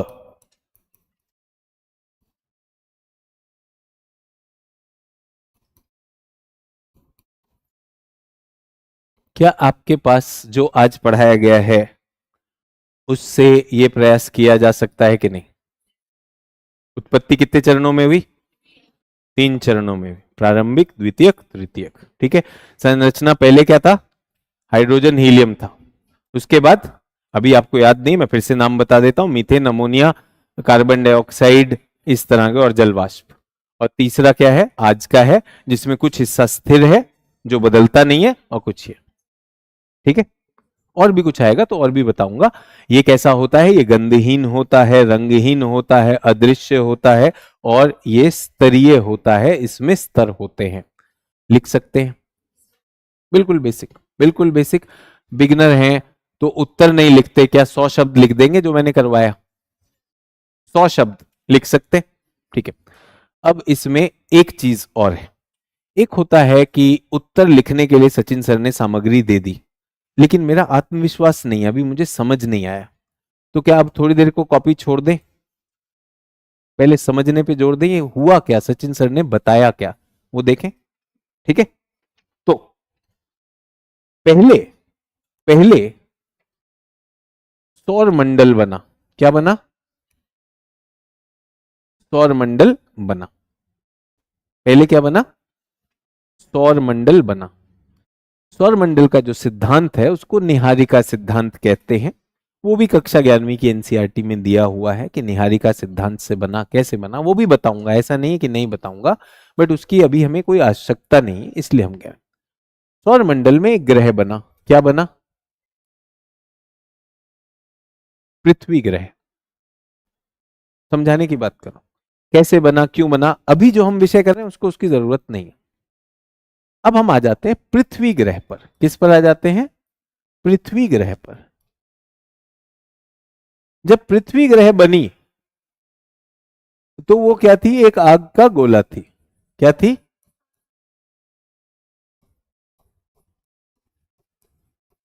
पृथ्वी किससे बनी? जब बनी तो वो आग का गोला थी, और होते होते आज ये क्या हो गई है? ठोस हो गई है, और इसके चारों तरफ क्या हो गया है? एक गैसीय आवरण हो गया। तो हम किसकी बात कर रहे हैं आज? गैसीय आवरण। तो मुझे यहां से इससे लेकर 2025 अप्रैल तक आना है। ये यात्रा को मैंने आपसे क्या कहा? 3 चरणों में हुई। इन चरणों में हुई, 3 चरणों में हुई। 1, 2 और 3 चरण। किसकी यात्रा? वायुमंडल। केवल वायुमंडल की यात्रा रही होगी या स्थलमंडल की भी कोई यात्रा रही होगी? जब वो करेंगे उसके भी चरण आ जाएंगे। और जलमंडल, उसकी भी यात्रा रही होगी। जैव मंडल, उसकी भी यात्रा रही होगी। आज हम किसकी बात कर रहे हैं? वायुमंडल। अच्छा, एक ही चीज से बने हैं। हो सकता है कुछ इस यात्रा का कुछ भाग सेम हो सकता है कि नहीं हो सकता? आप आपके मित्र थे, स्कूलों में पढ़ रहे थे, सभी क्लासेस में आप पढ़े हैं, तो जिन क्लासेस में आप उनके साथ थे वो साथ थे। अब आप लोग अलग अलग दिशाओं में आ गए कि नहीं आ गए? तो कभी आप मिलिएगा, आप जो है आपकी उम्र बढ़ गई, आप बूढ़े हो गए और अपने मित्रों से मिल रहे हैं, बचपन के मित्रों से, तो कुछ भाग आपने अपने जीवन का एक साथ बिताया होगा कि नहीं? वो यादें ताजा करोगे कि नहीं करोगे? फिर बोलोगे अलग हो गए। तो ये 4 मंडल हैं। भूगोल क्या पढ़ता है? स्थल मंडल, जलमंडल, वायुमंडल और जैव मंडल। इन 4 मंडलों में हमने एक मंडल उठा लिया, वायु कैसे बनी? हम इतनी सी बात कर रहे हैं। लेकिन इसमें जो चरण है क्या वो सेम हो सकते हैं? अब मुझे बताइए, क्या पृथ्वी, जो प्रारंभिक पृथ्वी है, आग का गोला, उसमें लपटें निकल रही हैं, वो सब कुछ पिघला हुआ है, क्या वो स्थिति है आज? नहीं है। तो यानी कुछ बदलाव आया होगा। तो क्या बदलाव आया? पहले चरण की तरफ चलते हैं। पहले चरण की तरफ चले। इसे मैंने फिर कहा, लिखने पे अब जोर नहीं देना, अब समझने पे जोर देना, नहीं तो फिर वो होगा हाथ जोड़ के कह रहे हैं कि हमारा ब्याह करवा दो। हाथ मत जोड़ो। बहुत ही सिंपल सी बात, एकदम बेसिक से चल रहा हूं, बिल्कुल बिगिनर। कोई भी छात्र मेरे पास 6ठी क्लास का बिठवा दो, 10वीं का बिठवा दो, मुझे एमए में बिठवा दो, मैं उन सबको यही बात बताने वाला हूं, कुछ चेंज नहीं करूंगा। ठीक है? कि पृथ्वी क्या थी? एक आग का गोला थी। ठीक है? इसको अंग्रेजी में पृथ्वी का हार्डियन काल कहते हैं। अब बहुत से लोगों का मन होगा, अरे सर ये बेसिक है सर, मुझे हार्डियन नहीं पता। ये आपको पता भी नहीं करना है, मैं अपने ऑप्शनल वालों को पढ़ाता हूं। और फिर लिखा क्यों सर? एक तो आपको इंप्रेस करने के लिए हो सकता है, दूसरा इसे हार्डियन काल का मतलब ये नरक काल है। नरक जो हमने सुना है, स्वर्ग और नरक की जो आपने संकल्पना सुनी है, तो नरक में ऐसा होता है, अगर नरक में जाओगे तो क्या होगा, यहां आग लगी होगी, वहां आग लगी होगी, और आपको तेल की कढ़ाई में तल के निकालेगा। ऐसा है कि नहीं? मास्टर जी को ऐसे इमोशनल कर रहे थे, हाथ जोड़ जोड़ के, सीधा तेल की कढ़ाई। तो ये एक नारकिक काल था, इसलिए शब्द यूज होता है हेल। अंग्रेजी में इसको क्या कहते हैं? हेल। पूरी पृथ्वी पर आग लगी हुई थी। क्या हुआ था? आग लगी हुई थी। क्यों? क्योंकि पृथ्वी की उत्पत्ति ऐसे ही हुई थी, एक जलता हुआ पिंड। और ये कब हुआ? 4.6 अरब वर्ष पूर्व। ठीक है? फिर से बताऊंगा, कई बार बताऊंगा इस कोर्स में, कई बार इस कहानी पे बार बार आऊंगा। आपका मन है, आप चाहें तो अभी लिख लें, चाहे तो बाद में, नहीं तो वीडियो आपके पास रहता। 4.5 अरब वर्ष पहले यह स्थिति थी। अब पृथ्वी क्या होने लगेगी? ठंडी होगी। तो ठंडी होगी तो पहले क्या ठंडा होगा? इसका केंद्र या बाहरी आवरण? बाहरी आवरण। तो ये जो है पृथ्वी ठंडी हो गई, बट इसके अंदर अभी भी क्या है? आग ही नहीं है, सब कुछ पिघला हुआ। सारे धातु, सारे पदार्थ जो आप पृथ्वी पे आज देखते हैं, वो सब इसके अंदर हैं और बहुत गर्म है। क्या है? बहुत ज्यादा गर्म है। ठीक है? लेकिन ऊपर क्या आ गई है? परत आ गई। ठीक है? जैसे मैं कई बार वो उदाहरण देता हूं कि आप घर पहुंचे, बहुत दिन से दिल्ली थे, मम्मा अब जो है घर का खाना खाना, आज हलवा बनाइए। मम्मा ने हलवा दिया, आपने जोश जोश में उसमें उंगली डाल दी। जीवन का पहला सबक, गर्म हलवे में उंगली नहीं डालनी चाहिए, बहुत गर्म होता है। ठीक है? ये आपको बचपन में मिल चुका था, अब आप समझदार हो। मम्मा ने हलवा बनाया एकदम देसी घी में, गरम गरम हलवा, आपने कहा हम उंगली नहीं डालूंगा। आपने वेट किया, उस पर परत बन गई, अब आपने उंगली डाली। जीवन का दूसरा लेसन, परत बनने का मतलब ये नहीं कि हलवा ठंडा हो चुका है, अभी भी गर्म है। ये जो पतली परत है ना, जब तक ये मोटी नहीं होगी तब तक वो है। तो अभी पृथ्वी की स्थिति क्या है? हलवा परत के अंदर है। हलवा क्या है? परत के अंदर। क्यों? क्योंकि ऊपर से पृथ्वी ठंडी हो गई। सर ये ठंडी क्यों होती है? अब बहुत से लोग ऐसे हैं जो नासा में जाना चाहते हैं। अगली बार जब चपाती मिले ना, उसे सामने रखना, देखना क्या हो रहा है। समय के साथ वो क्या हो जाएगी? ठंडी हो जाएगी। चपाती क्यों ठंडी होती है? तापमान होता क्या है? आपके अंदर की ऊष्मा होती है। तो जब तक चपाती को आग पे रखा था वो फूल रही थी। ऊष्मा कौन दे रहा था? चूल्हा दे रहा था। अब आपने उसको चूल्हे से हटा दिया है, तो अब कोई ऊर्जा का स्रोत नहीं है, तो चपाती समय के साथ क्या हो जाएगी? ठंडी हो जाएगी। पृथ्वी जब बनी थी तब बहुत सारी चीजें आपस में टकरा रही थी। जो ब्रह्मांड जब बनता है, जब सूर्य सौर मंडल बना, चीजें आपस में टकरा रही थी, संसर्जन हुआ, वो सारी प्रक्रिया हुई, वो भी बताएंगे कि कैसे हुआ। तो ये सब कुछ गर्म है। गर्म है तो अब क्योंकि उसके अंदर कोई अपना स्रोत नहीं है, तो वो धीरे धीरे क्या होने लगता है? ठंडा होता है। केंद्र में अभी गर्म, बाहर ये। तो इसके पास कुछ हवाएं थी। तो सौर मंडल जो बना था, सौर मंडल बना किससे है? सौर मंडल इन पदार्थों से बना है। किनसे? हाइड्रोजन और हीलियम। ये सौरमंडल में बनती अंतरिक्ष में 95% पदार्थ क्या है? हाइड्रोजन। इनको नहीं पता है, बिगिनर्स को बता रहा हूं। पूरे अंतरिक्ष में सबसे ज्यादा पाए जाने वाला पदार्थ क्या है? हाइड्रोजन। तो मुझे बताइए, पृथ्वी जब बन गई तो क्या उसके चारों तरफ हाइड्रोजन होगा कि नहीं होगा? हाइड्रोजन और helium, H2, He, H2, He, H2। ठीक है, इसको हमने क्या कहा? आजकल इंटरनेट पे कौन सा चल रहा है? 4G चल रहा है, 5G चल रहा है? 5G चल रहा है। ये हमारे वायुमंडल का 1G है, फर्स्ट जनरेशन, पहला वायुमंडल। इसको हम क्या कहेंगे? पहले वायुमंडल को हमने क्या कहा? आप लिख चुके हैं, चिंता मत करिए। इसको हमने क्या कहा? प्रथम चरण। यही आपने लिखा है। तो पहला वायुमंडल क्या था? Hydrogen helium. अब बताइए, बेसिक से बता रहा हूं कि नहीं बता रहा हूं? एकदम बेसिक बता रहा हूं। पृथ्वी बनी, पृथ्वी ग्रह थी, सौर मंडल में कौन सा तत्व सबसे ज्यादा था? Hydrogen helium. दोनों गैस हैं, दोनों हो गए। सर लेकिन ये चला क्यों गया? अब ये जाएगा, ये नष्ट हो जाएगा। क्यों? क्योंकि किसी भी चीज को पकड़ना पड़ता है। वायुमंडल जो है उसको पकड़ना पड़ेगा, पृथ्वी को पकड़ना पड़ेगा। तो आप लोग पृथ्वी पर चलते हैं, आप लोग पृथ्वी पर चलते हैं क्यों चलते हैं? गुरुत्व के कारण। अभी भारतीय मूल की अंतरराष्ट्रीय स्पेस स्टेशन से सुनीता विलियम्स वापस आई है कि नहीं आई है? उनको क्या दिक्कत हो रही है? गुरुत्व नहीं था तो उनके शरीर में जो हड्डियों का जो कैल्शियम होता है, वो सब कुछ समीकरण बिगड़ जाते हैं। तो जब गुरुत्व नहीं होगा तो चीजों की क्या टेंडेंसी होगी? बाहर की ओर जाएंगे। तो पृथ्वी का, अभी पृथ्वी बनी है, पृथ्वी बनी हुई है, इसका गुरुत्व है, भारी चीजें तो इसके पास आ जाएंगी, लेकिन हल्की चीजों की क्या चेष्टा होगी?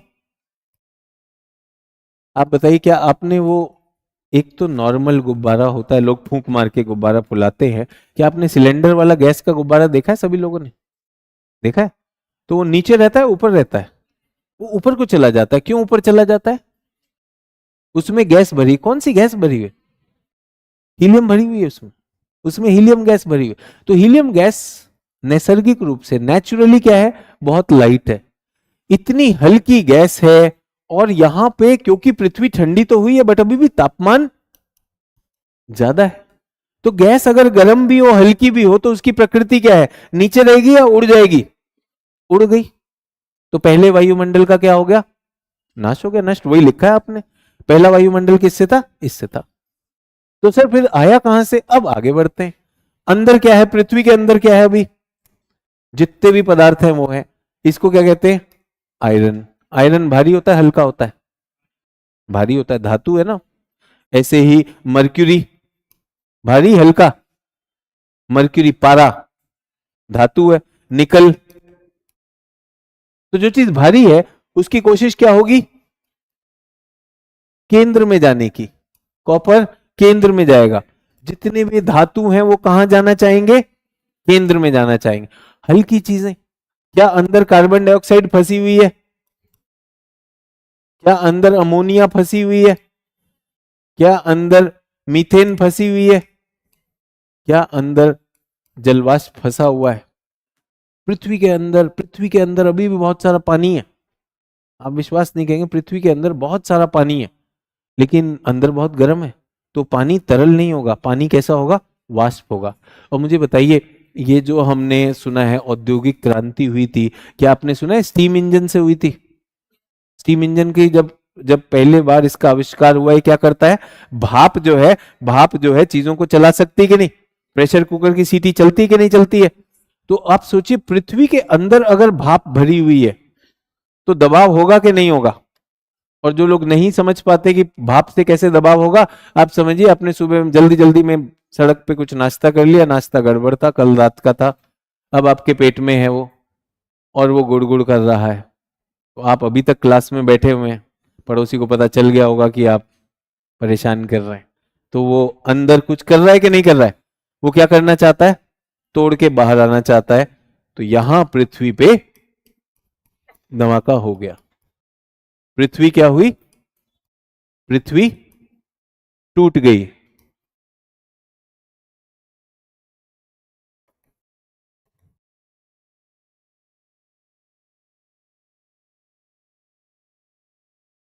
टूट गई, इसमें से क्या निकलेगा? हल्की चीजें, भारी भारी चीजें? Methane, ammonia, water vapour. क्या निकल रहा है? पानी। जल्दी बताइए, और क्या क्या लिखा है आपने वहां पर? वाटर वेपर लिखा है। जहां से देखा भाप निकली, जहां से देखा भाप निकली, क्योंकि अंदर पानी ही पानी है। और क्या है? मीथेन है और अमोनिया है। मीथेन, अमोनिया, ये सब है। तो दूसरे में आपने क्या लिखा? आप पढ़ के बताइए, आप ही ने तो लिखा है बेसिक चीजें। क्या निकला? अमोनिया। और क्या निकला? Methane, carbon dioxide. यही लिखा है, यही समझाया आपको, पूरी प्रक्रिया एकदम बेसिक से बताया कि क्या हुआ पृथ्वी में और कैसे निकला। ज्वालामुखियों के रूप में निकला। तो इसे हमने क्या कहा? गैसीय उत्सर्जन भी लिखवाया।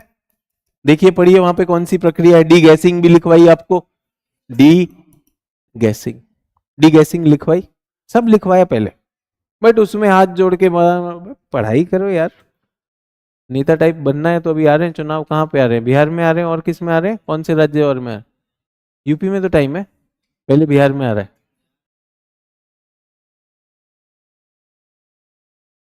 नहीं, मैं कह रहा हूँ अगर हाथ जोड़ने वहां पे मतदाताओं से वोट के लिए वो करो, शिक्षक से ज्ञान लेने आए हो तो बैठकर जो दे रहे हैं पहले वो तो लो। अमोनिया, मीथेन, कार्बन डाइऑक्साइड और वाटर वेपर। अच्छा, ये जो जलवाष्प होता है, जलवाष्प को अगर ठंडा किया जाए तो क्या होगा?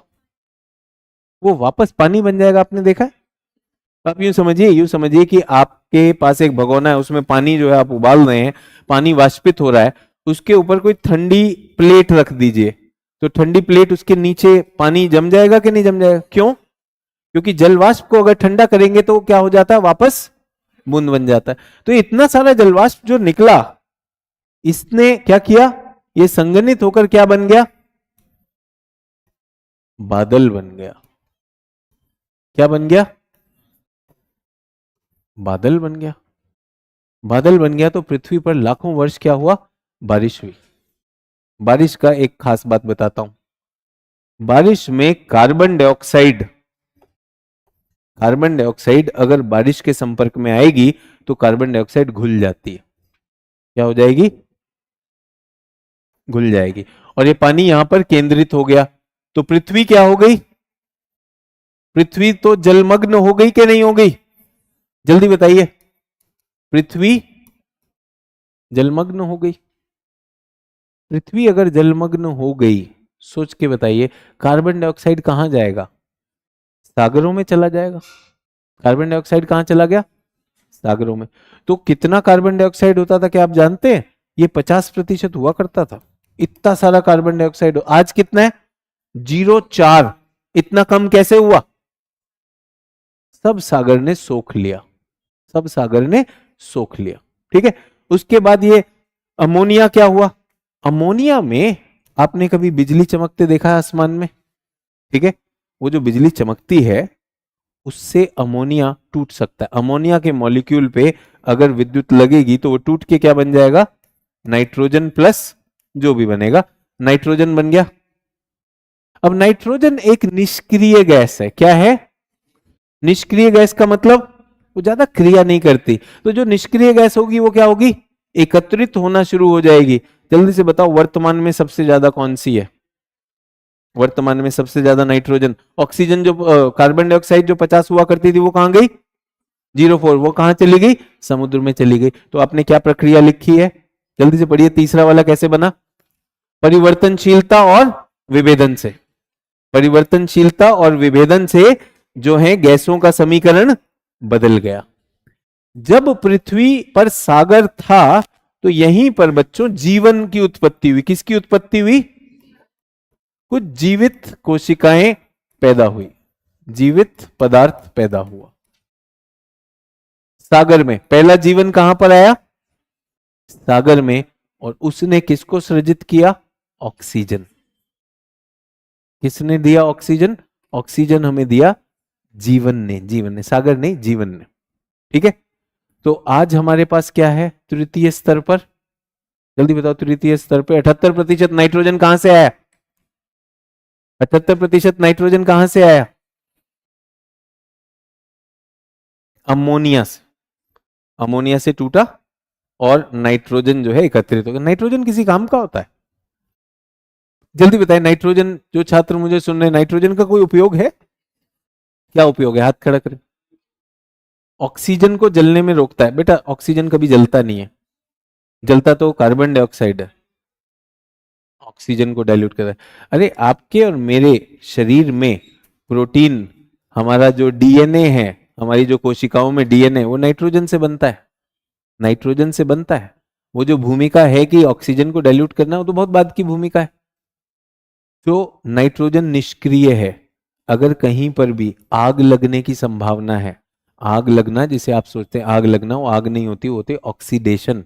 किसी चीज में ऑक्सीजन के संपर्क में आने से क्या होता है? ऑक्सीडेशन प्रक्रिया है। अगर आपको उसको रोकनी हो तो क्या करेंगे? नाइट्रोजन का प्रयोग करेंगे। तेल के कुएं में आग लग जाए तो आप उसे कैसे बुझाएंगे? अगर तेल के जलते हुए कुएं में पानी डाला तो धमाका हो जाएगा, ज्यादा नहीं होगी, उड़ा देगी सब। महिलाओं को खासकर ये सिखाया जाना चाहिए, अगर कभी कढ़ाई में तेल में आग लग जाए, पानी नहीं डालना है, किचन फटेगी। कढ़ाई नहीं, किचन फटेगी। उसे बोलते हैं BLEVE, ब्लीवे बोलते हैं, boiling liquid evaporation vapour phenomena. तगड़ा फिनोमिना होता है। वहां पर कुछ भी मोटा कपड़ा डाल दो उसके ऊपर ताकि उसका ऑक्सीजन कट जाए। तो तेल के कुएं में अगर आग बुझानी हो तो क्या करना है? पानी डाला तो आसपास के सब ले बीतेगा। ठीक है, नाइट्रोजन। तो नाइट्रोजन क्या करता है? ऑक्सीजन, ऑक्सीजन ऑक्सीडेशन को रोकता है। तो जब आप एनसीईआरटी पढ़ेंगे, वो कहता है कि अगर हमारे वायुमंडल में 100% ऑक्सीजन हो जाता, यानी सब चीजें जल जाती, जल जाती कि नहीं जल जाती, तो ऑक्सीजन को एक मात्रा तक सीमित करने में कौन मदद कर रहा है? नाइट्रोजन। ये आपको किताब में मिलेगा। समझ में आ गया? तो नाइट्रोजन इंपॉर्टेंट है, निष्क्रिय है, एकत्रित होता जा रहा है। ऐसे ही आर्गन एक गैस है, वो भी निष्क्रिय गैस है। जो लोग थोड़ा केमिस्ट्री जानते हैं, helium, neon, argon, krypton, xenon, ये सब क्या होते हैं? नोबल गैस होते हैं। जिनको समझ आया अच्छी बात है, जिनको नहीं आया बाहर में गई केमिस्ट्री। ठीक है, तो ये वो गैसेस हैं जिनकी हमें, जो हमने कहा कि ये एकत्रित होती गई। ऑक्सीजन कहाँ आई? ऑक्सीजन को किसने दिया? जीवन ने दिया, जीवित कोशिकाओं ने ऑक्सीजन दिया, और आज हम वहां पहुंच गए। कितने लोगों को अब समझ भी आ गया और लिख भी सकते हैं? समझ भी आ गया, लिख भी सकते हैं। डन। अब हम एक और चीज पे जाने वाले हैं, एक और चीज पे जाने वाले हैं। ये जो हमारा वायुमंडल है, क्या ये सब तरफ से समान है, या इसका संगठन किस तरह हुआ, जिसको हम परतदार कहते हैं? कि हमारा वायुमंडल क्या है? परतदार है। तो इसमें परतें हैं, देखें उसे।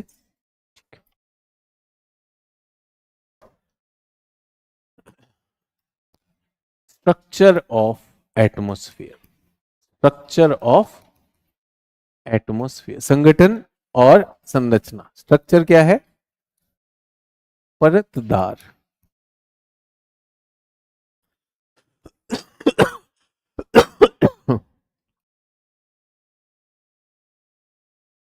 पानी का ग्लास है, तीन चीजों का मिश्रण है, पानी, सरसों तेल और रेत। तीनों का मिश्रण मैंने किया और उसके बाद मैंने इस ग्लास को छोड़ दिया, स्थिर छोड़ दिया। वो मिश्रण वैसा ही रहेगा या उसमें कुछ परिवर्तन आएंगे? क्या परिवर्तन आएंगे? सर तेल सबसे ऊपर चला जाएगा, उसके बाद फिर पानी आएगा, फिर नीचे क्या होगी? रेत होगी। इसको क्या कहते हैं? लेयरिंग। क्या कहते हैं? लेयरिंग। तो हमारे वायुमंडल में भी परतदार संरचना है, इसको क्या कहते हैं? परत निर्माण। आइए इसके पीछे का विज्ञान देखते हैं, ये ऐसा क्यों हुआ? डेंसिटी के कारण। जिस भी पदार्थ का ज्यादा घनत्व होगा उसकी क्या कोशिश होगी? वो सबसे नीचे जाएगा, जो सबसे हल्का होगा ऊपर। ये जो है ये पृथ्वी के गुरुत्व के आधार पर, पृथ्वी चीजों को अपनी ओर ज्यादा खींचती है, पृथ्वी जो हमें अपनी ओर खींचती है उस बल को क्या कहा जाता है? गुरुत्व बल। तो गुरुत्व बल घने पदार्थों पर ज्यादा लगता है तो वो पहले नीचे बैठेंगे और हल्के पदार्थों पर कम होता है। याद है सबसे हल्का कौन सा था? Hydrogen helium. उन्हें तो हम पकड़ ही नहीं पाए, वो तो निकल ही गए, वो तो निकल ही गए। तो जो हमारा वायुमंडल है उसमें तो बहुत सारी चीजें हैं कि नहीं? तो अगर बहुत सारी चीजें, उनका घनत्व अलग होगा कि नहीं होगा? तो हमारा वायुमंडल भी स्वाभाविक है, एक तरह का द्रव्य है, तरल है, तो क्या वो अपने को परतों में बांटेगा कि नहीं बांटेगा? तो हमारे वायुमंडल में दो परत पाई जाती है। लिखिए पृथ्वी के वायुमंडल, पृथ्वी के वायुमंडल में, पृथ्वी के वायुमंडल में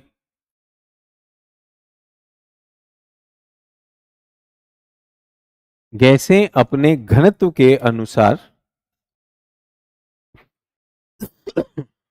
गैसें अपने घनत्व के अनुसार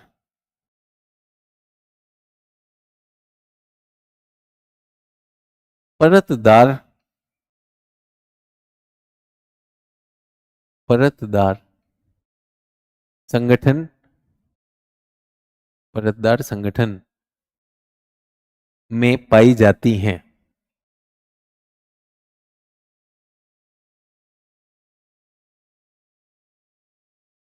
किंतु किंतु वायुमंडल की गतिशीलता, वायुमंडल की गतिशीलता इन परतों को, इन परतों को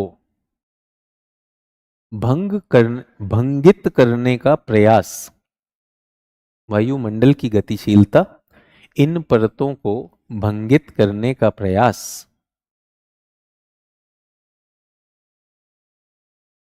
करती हैं।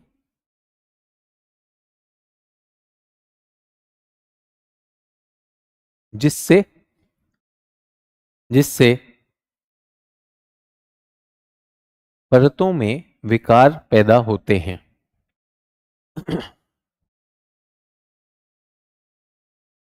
तो जल्दी से बताइए जो ग्लास में परत बनी है ये कब संभव है? जब ग्लास को हम हिला रहे हैं या ग्लास को हम स्थिर रखे हुए हैं? क्यों हिलाएंगे तो क्या होगा? सर वो सब डिस्टर्ब हो जाएंगी, परतें डिस्टर्ब हो जाएंगी कि नहीं? तो मुझे बताइए कि वायुमंडल में, वायुमंडल में स्थिरता रहती है या अस्थिरता रहती है? सर वहां तो हवाएं चल रही हैं, हमेशा हवाएं चल रही हैं, कुछ ऊपर की ओर कुछ नीचे की ओर, सब होते कि नहीं होते? होता है। तो उस वजह से क्या वो भंग हो जाएंगी कि नहीं हो जाएंगी? तो ये परत बनना तो बड़ा मुश्किल है। तो आगे लिखेंगे अतः भूगोलवेत्ताओं ने, अतः भूगोलवेत्ताओं ने ऊंचाई के आधार पर ऊंचाई के आधार पर वायुमंडल को, ऊंचाई के आधार पर वायुमंडल को दो प्रमुख परतों में बांटा है, या दो प्रमुख मंडलों में बांटा है, दो प्रमुख मंडलों में बांटा है। पहला सममंडल, सममंडल, और दूसरा विषम मंडल, सममंडल और विषम मंडल। ठीक है, जो कि चित्र में प्रदर्शित है, ये भी लिख लीजिए। अब चित्र बनाना है, सममंडल और विषम मंडल।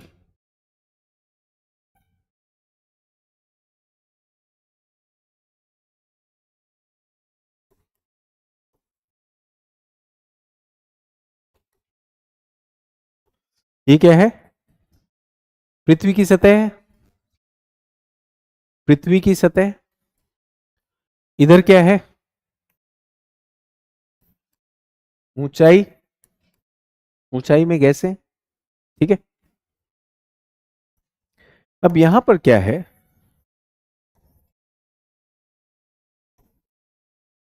हवाएं ऊपर नीचे डिस्टर्ब हो रही हैं, तो मुझे बताइए परत बनेगी या नहीं बनेगी?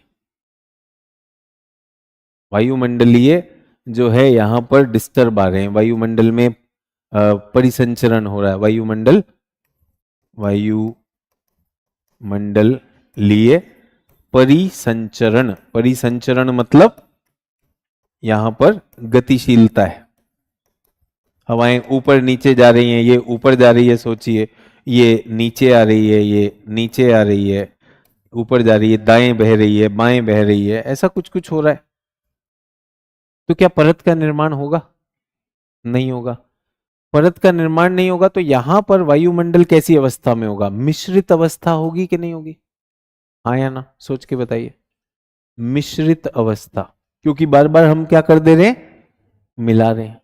आप सोचिए कि मम्मी ने जो है आपको शरबत बना के दिया, आप शरबत पीने से पहले देखते हैं कि शरबत तो फिर से नीचे बैठ गया है, परत बन जाती कि नहीं बन जाती? फिर आप क्या करते हैं? शरबत को चम्मच से थोड़ा सा घुमाते कि नहीं घुमाते? क्यों घुमाते हैं? ताकि वो अच्छे से मिल जाए। आप दवा खाना चाहते हैं, दवा सिरप है, आपका गला खराब है, उसमें कफ, उस पर लिखा होता है इसको पीने से पहले अच्छे से हिलाएं ताकि क्या हो जाए? मिश्रित हो जाए। तो हमारा वायुमंडल तो हिल ही रहा है। तो ये हिल क्यों रहा है? आप खुद बताइए। अगर ये क्षेत्र बहुत ज्यादा गर्म हो गया तो हवाएं हल्की होकर ऊपर उठेंगी कि नहीं? अगर ऊपर की हवा बहुत ठंडी हो गई तो वो नीचे धंस जाएगी कि नहीं धंस जाएगी? तो ये चलता रहता है, प्रक्रियाएं चलती रहती हैं। तो वायुमंडल के जितने भी ये हमारे वैज्ञानिक थे, इन्होंने कहा यार अब परत कैसे बनेगी? बननी चाहिए कि नहीं परत? परत बननी चाहिए। तो उन्होंने पाया कितनी हाइट? 80 किलोमीटर। कितनी? 80 किलोमीटर तक ये ड्रामा चलता है। 80 किलोमीटर तक ये ड्रामा चलता रहता है। कुछ कोई हवा ऊपर जा रही है, कभी कभार चली गई, कभी नीचे आ गई, तो कुछ कुछ होता रहता है। तो इसको इन्होंने क्या नाम दिया? सममंडल, होमोस्फीयर।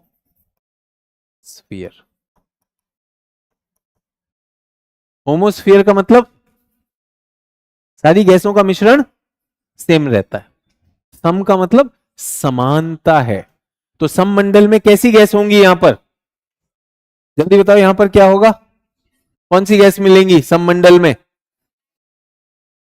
सर यहां मिलेगा nitrogen 78, oxygen 21, argon 0.9, carbon dioxide 0.04। अच्छा सर यहाँ पे मिश्रित रहती है? मिश्रित है, सब कुछ हिला देते हो, सब कुछ।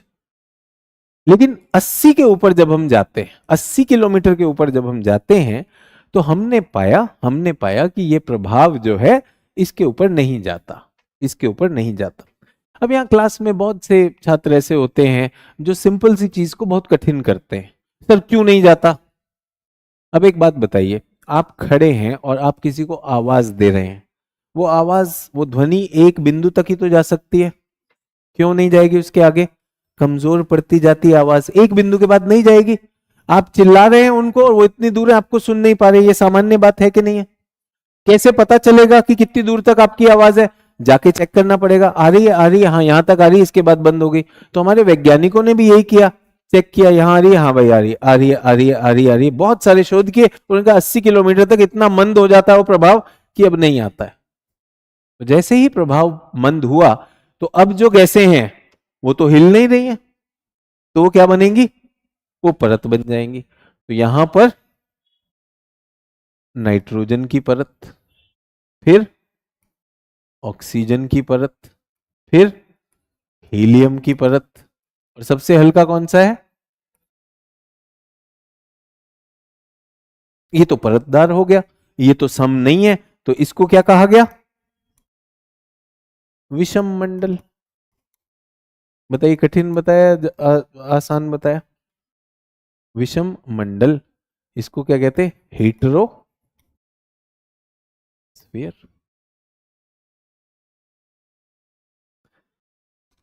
वायुमंडल किन गैसों से बना हुआ है, वायुमंडल की संरचना कैसी है, परत होती है नहीं होती है, और आपको चैप्टर नंबर 7 पढ़ना है, 7 या 8 जो भी है, वायुमंडल का संगठन एवं संरचना, क्लास 11 में दिया हो। यार एक बार चैट सारे ऑन कर दो।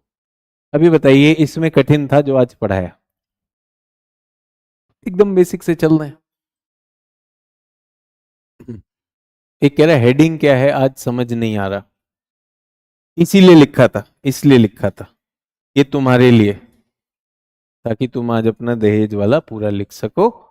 ये यहां पर लिखा था, भूगोल के सिद्धांत पढ़ेंगे, विश्व भूगोल पढ़ेंगे, भारत भूगोल पढ़ेंगे, और भौतिक भूगोल में ये कर रहे हैं। और हमने सबसे पहले क्या किया आज? हेडिंग क्या, मैंने तो आपको उसका प्रश्न ही बता दिया कि आज क्या है। वो प्रश्न कहाँ गया जो हमने लिखा था? लिखा था कोई प्रश्न कहीं पर आ रहा है? वो यहाँ था, ये बेटा हेडिंग। इसको यही नहीं पता चला, पूरी रामायण पढ़ ली कि माँ सीता कौन थी। ठीक है, अब एक बात बताइए, आपके शिक्षक ने आपको पढ़ाया, अब उसके बाद एकदम स्पेसिफिक आपको बोल दिया कि ये चैप्टर पढ़ के आ जाना। डन? अच्छा, एक और चीज बताना चाहता हूं क्योंकि आपके मन में संदेह हो सकता है। मुझे बताइए, जिन बच्चों ने एनसीईआरटी पढ़ी है, एनसीईआरटी पढ़ी है, तो छठी की एनसीईआरटी, छठी की एनसीईआरटी में भी जलवायु है, 11वीं की एनसीईआरटी में भी जलवायु है, अंतर क्या है? छठी की एनसीईआरटी बस परिभाषा देके खत्म कर देती है, बस वो परिभाषा, वायुमंडल ये है, आप लोग वायुमंडल को जानते हैं, कभी सर्दी लगी आपको, कभी गर्मी लगी आपको, कल चलो बच्चों कल जाके देखना ठंडा क्या होता है, गर्म क्या होता है, क्या आपको पता है? तापमान किससे नापते हैं? थर्मामीटर से। क्या आपको पता है प्रेशर किससे नापते हैं? बैरोमीटर से। अपने स्कूल में जाके आज चेक करना है। ये छठी क्लास की एनसीईआरटी होती है। मुझे बताइए, यही छठी क्लास वाली बात क्या 11वीं में दोहराई जाती है कि नहीं दोहराई जाती है? जो छठी, 7वीं, 8वीं में वो सारी चीज दोहराई जाती है कि नहीं दोहराई जाती है? हाँ, निश्चित रूप से छठी की तुलना में, छठी की तुलना में ये क्या होता है, 11वीं क्या होती है, बहुत सारी चीजें एक साथ लेकर आती है। अकेले पढ़ने की जगह जब आपके साथ शिक्षक है, तो क्या इतना हौसला रख सकते हैं कि 11वीं की किताब चैप्टर जो कहूं वो हो जाएगा? उतना करना है। एक कह रहे हैं सर सोलर फ्लेयर, सौर पवन बता दीजिए।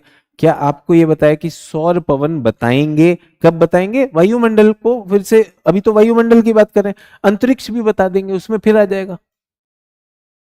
ठीक है, जलवाष्प तुरंत बदल जाएगा या काफी टाइम लगेगा? अब सोचो कितना गहरा सवाल है। अभी आपको बताया, ये जो सवाल है ये सोचते भी नहीं है क्या पूछ रहे हैं।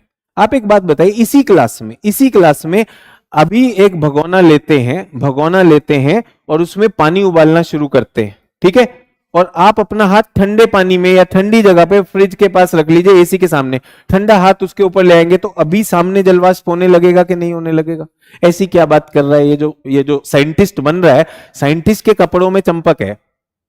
जलवाष्प क्या तुरंत बनेगा कि नहीं बनेगा? एक बात बताइए, आपने घर में, आप अपने अनुभव से बताइए, घर में दूध उबाला, दूध उबालने के लिए उस पर ढक्कन रख दिया, घर में दाल बनाई, दाल के बाद उस पर ढक्कन रख दिया, ढक्कन हटाइएगा तो उस ढक्कन पे से पानी नीचे गिरता है कि नहीं गिरता है?